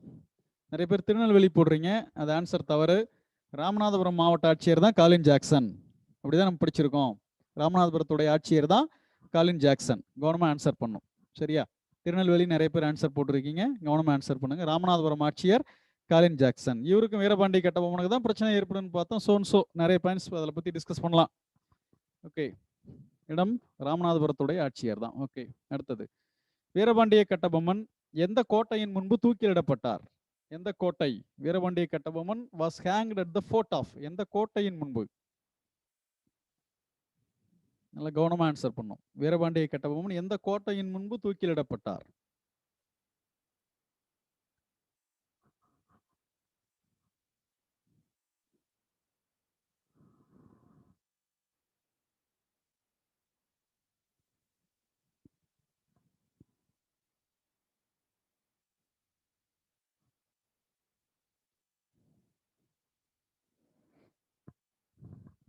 சரி, ஆன்சர் நிறைய ஆன்சர் போட்டிருக்கீங்க.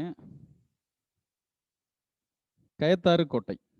ஆக்சுவலா எந்த பிளேஸ்ன்னு கேட்டாலும் சரி, ராய்கர் கோட்டையா, கோபியம், வர நூற்றுக்கணக்கான ஆன்சர்ல உங்க ஆன்சர் மட்டும் என் கண்ணுக்கு தெரியுது.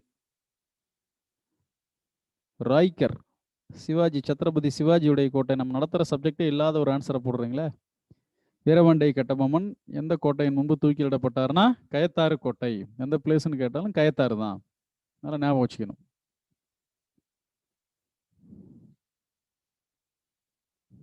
ஓகே, அடுத்தது வேலு நாச்சியார் எந்த பகுதியின் ராணி ஆவார்? Next question. வேலு நாச்சியார் எந்த பகுதியின் ராணி? இதெல்லாம் அவங்க ஸ்கூல் புக்ல இருந்து எடுத்த கொஸ்டின்ஸ் தான். இப்போதான் ஸ்கூல் புக் கொஸ்டின்லாம் ஆரம்பிக்குது. ஸ்கூல் புக்ல இருந்து எக்ஸாக்டா எடுத்தது அதெல்லாம். வேலு நாச்சியார் எந்த பகுதியின் ராணி ஆவார்?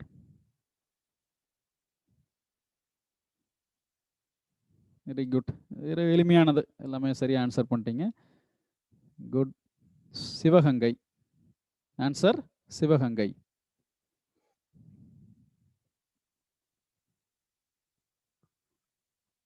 வேலு நாச்சியார் சிவகங்கையுடைய ராணி. ரைட். அடுத்தது இன்னொரு சப் கொஸ்டின்.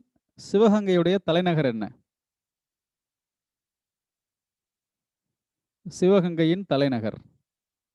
நெக்ஸ்ட் கொஸ்டின் கேட்டேன் அதுலயே. சிவகங்கையின் தலைநகர்.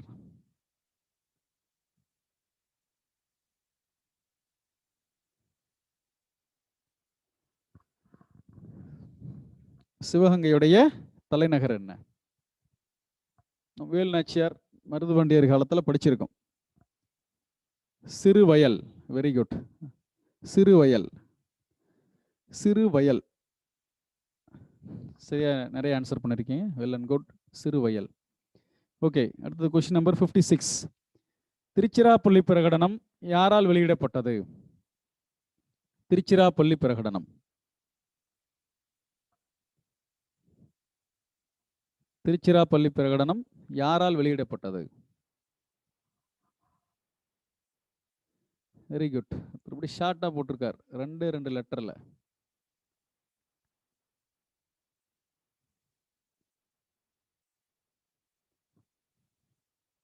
திருச்சிராப்பள்ளி பிரகடனம் யாரால் வெளியிடப்பட்டது? ஓகே, ஆன்சர் மருதுபாண்டியர்கள். எக்ஸாக்டா சின்ன மருது. ஸோ நீங்க போட்டது எல்லாமே சரிதான். எக்ஸாக்டா சின்ன மருது இங்க ஆப்ஷன்ல இல்லை, அதனால மருதுபாண்டியர்கள் அவரை நம்ம எடுத்துக்கிறோம். திருச்சிராப்பள்ளி பிரகடனம் எக்ஸாக்டா வெளியிட்டது சின்ன மருது. நிறைய பேர் சரியா ஆன்சர் போட்டிருக்கீங்க. Very good. அடுத்தது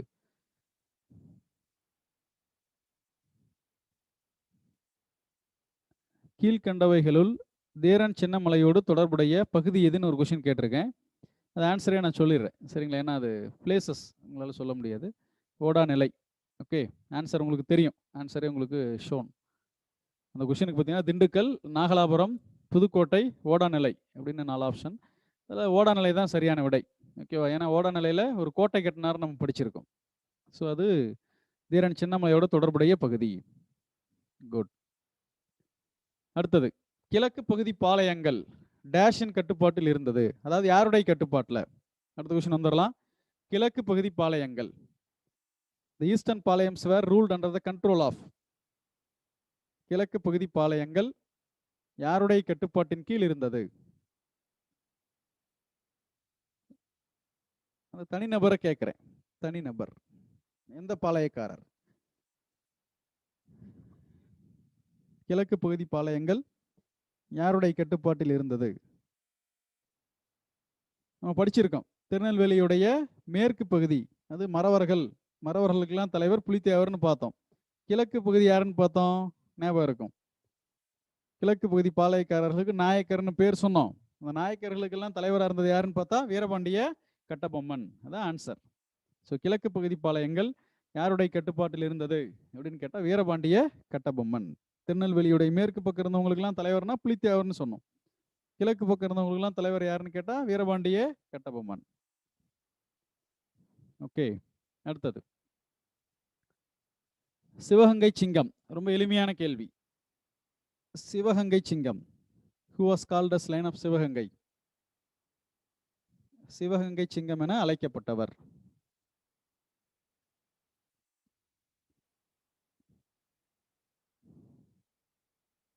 சிவகங்கை சிங்கம் என அழைக்கப்பட்டவர்.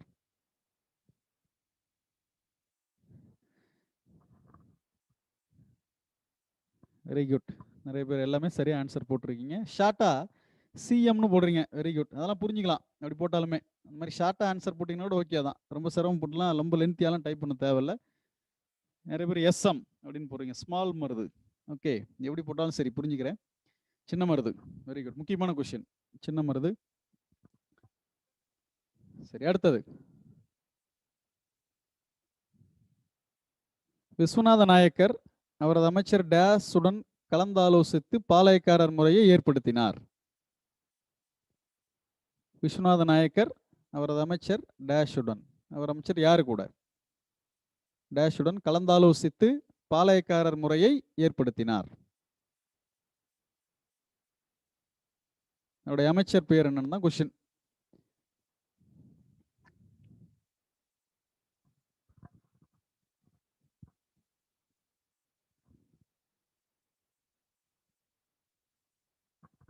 Right answer. Very good. நிறைய பேர் ஆன்சர் பண்ணிருக்கீங்க சரியா. அரியநாதர், தலவாய் அரியநாதர். விஸ்வநாத நாயக்கர் அவருடைய அமைச்சர் தலவாய் அரியநாதர் கூட கலந்தாலோசிச்சு தான் இந்த பாளையக்காரர் முறையை தோற்றுவிச்சார். தலவாய் அரியநாதர். ஓகே, இந்த மாதிரி இன்னும் நூற்றுக்கணக்கான கொஸ்டின்ஸ் இருக்கு. இப்போ எப்படி நான் வரிசையாக ஒன்னுல இருந்து உங்களுக்கு குரூப் பண்ணி கொடுக்குறேனோ இதே மாதிரி தான் கொஸ்டின்ஸ் வந்து உங்களுக்கு அப்படியே வரிசையாக சீரியல் நம்பர் மாதிரி கொஸ்டின்ஸ் போகும். இதை அப்படியே ஒவ்வொரு கிளாஸாக நம்ம பார்க்கலாம். ஸோ நம்ம நோட்ஸ் ரிவிஷன் அது ஒரு பக்கம் போயிட்டு இருக்கட்டும். இன்ஸ்டியூட் டெஸ்ட் எது நீங்கள் எழுதுறீங்க, இது ஒரு வித்தியாசமாக இருக்கட்டுமே ஒரு முயற்சி. பழைய கொஷின்ஸ்லாம் நீங்கள் வச்சு திருப்பி பார்க்குறீங்களா இல்லைன்னு எனக்கு தெரியல. அதனால் அந்த கொஷினை மட்டும் பிக் பண்ணி அதை கன்சால்டேட் பண்ணி இந்த மாதிரி கிளாஸில் ஒரு டிஸ்கஷன், இந்த மாதிரி ஒரு டெஸ்ட் மாதிரி அப்படி கொண்டுட்டு போகலாம் அப்படிங்கிற ஒரு நோக்கத்தின் அடிப்படையில் தான் இதை நடைமுறைப்படுத்தியிருக்கேன். இதில் 2 விஷயத்த உங்கள்கிட்ட கிளாரிஃபை பண்ண விரும்புகிறேன். ஒன்று, இதனுடைய பிடிஎஃப் உங்களுக்கு பின்னாடி இந்த பேட்ச் முடிஞ்சதுக்கப்புறம் பிடிஎஃப் உங்களுக்கு கொடுத்துட்றேன். இந்த பேட்சில் மொத்தம் 125 கொஷின்ஸ் இருக்குது. நம்ம இன்னைக்கு 60 கொஷின் போயிருக்கோம்.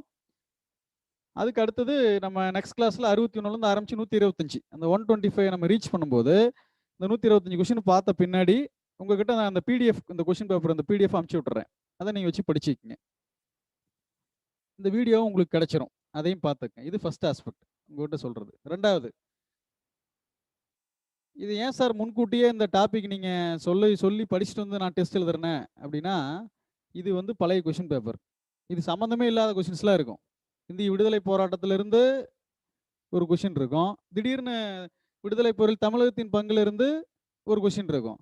இது எல்லா சப்ஜெக்டும் நம்ம ஒட்டுமொத்த மாடர்ன் இந்தியன் ஹிஸ்டரியோடைய ஒட்டுமொத்த இந்தியன் நேஷனல் மூவ்மெண்ட் இதெல்லாம் சேர்ந்தது தான் நான் இப்போ இந்த கொஸ்டின் பேப்பர். ஸோ இதை நான் முன்கூட்டியே உங்களுக்கு சொல்லவும் முடியாது. ஆல்ரெடி நீங்கள் படித்தது தான், 2 டைம் ரிவிஷன் பண்ணனது தான். அதனால் டெஸ்ட் கொஸ்டின் பேப்பர் தான், புதுசாக நான் ஒன்றும்லாம் சொல்லலைங்க. அதனால் இது முன்கூட்டியே டிஃபைன் பண்ணி இதை படிச்சுட்டு வாங்க அப்படின்னு சொல்லிலாம் இங்கே சொல்ல முடியாது. அதுக்கு தான் தனியாக ஒரு டெஸ்ட் இன்ஸ்டியூட்டில் நடத்துகிறோம். இப்போ 20ஆம் தேதி நினைக்கிறேன், இந்த மந்த் கூட நம்மளது ஒரு டெஸ்ட் இருக்குது, அதுக்கு 2 டாபிக் சொல்லியிருக்கேன். அதை முன்கூட்டியே படிச்சுட்டு வந்து நீங்கள் எழுத போகிறீங்க. ஸோ அதனால் அந்த பேட்டர்ன் இந்த பேட்டர்ன் இதெல்லாம் நீங்கள் கன்ஃபியூஸ்லாம் பண்ணிக்க வேண்டாம், நிறைய டைரக்ஷன்ஸ்லாம் கொடுக்க வேண்டாம். இது என்னுடைய டெசிஷன், இதை ஃபாலோ பண்ணுங்கள். விருப்பம் இருக்கிறவங்க ஃபாலோ பண்ணுங்கள், விருப்பம் இருக்கவங்க கிளாஸ் அட்டன் பண்ணுங்கள். நிச்சயமாக யூஸ்ஃபுல்லாக இருக்கும் உங்களுக்கு. ரொட்டீனாக ஒரே மாதிரி கிளாஸ் போயிட்டு இருக்கிறதுக்கு ஒரு மாறுபாடு வேணுங்கிற நோக்கத்தில் தான் அதை நம்ம அறிமுகப்படுத்தியிருக்கோம். ஸோ கண்டினியூ பண்ணுங்கள், பெட்டராக இருக்கும். ஒன்று, இது 2 ஆஸ்பெக்ட் உங்கள்கிட்ட கிளாரிஃபை பண்ணணும் அப்படின்னு சொல்லிட்டு நான் சொல்கிறேன். ஓகே, தென் அடுத்தது இல்லை, நீங்கள் வித்தவுட் நண்பர்கள் கேட்குறீங்க, ப்ரிப்பரேஷன் பண்ணால் எப்படி சார் ஆன்சர் பண்ணுறது? நம்ம தான் வருஷ கணக்கில் ப்ரிப்பரேஷன் பண்ணிட்டு இருக்கிறோமே.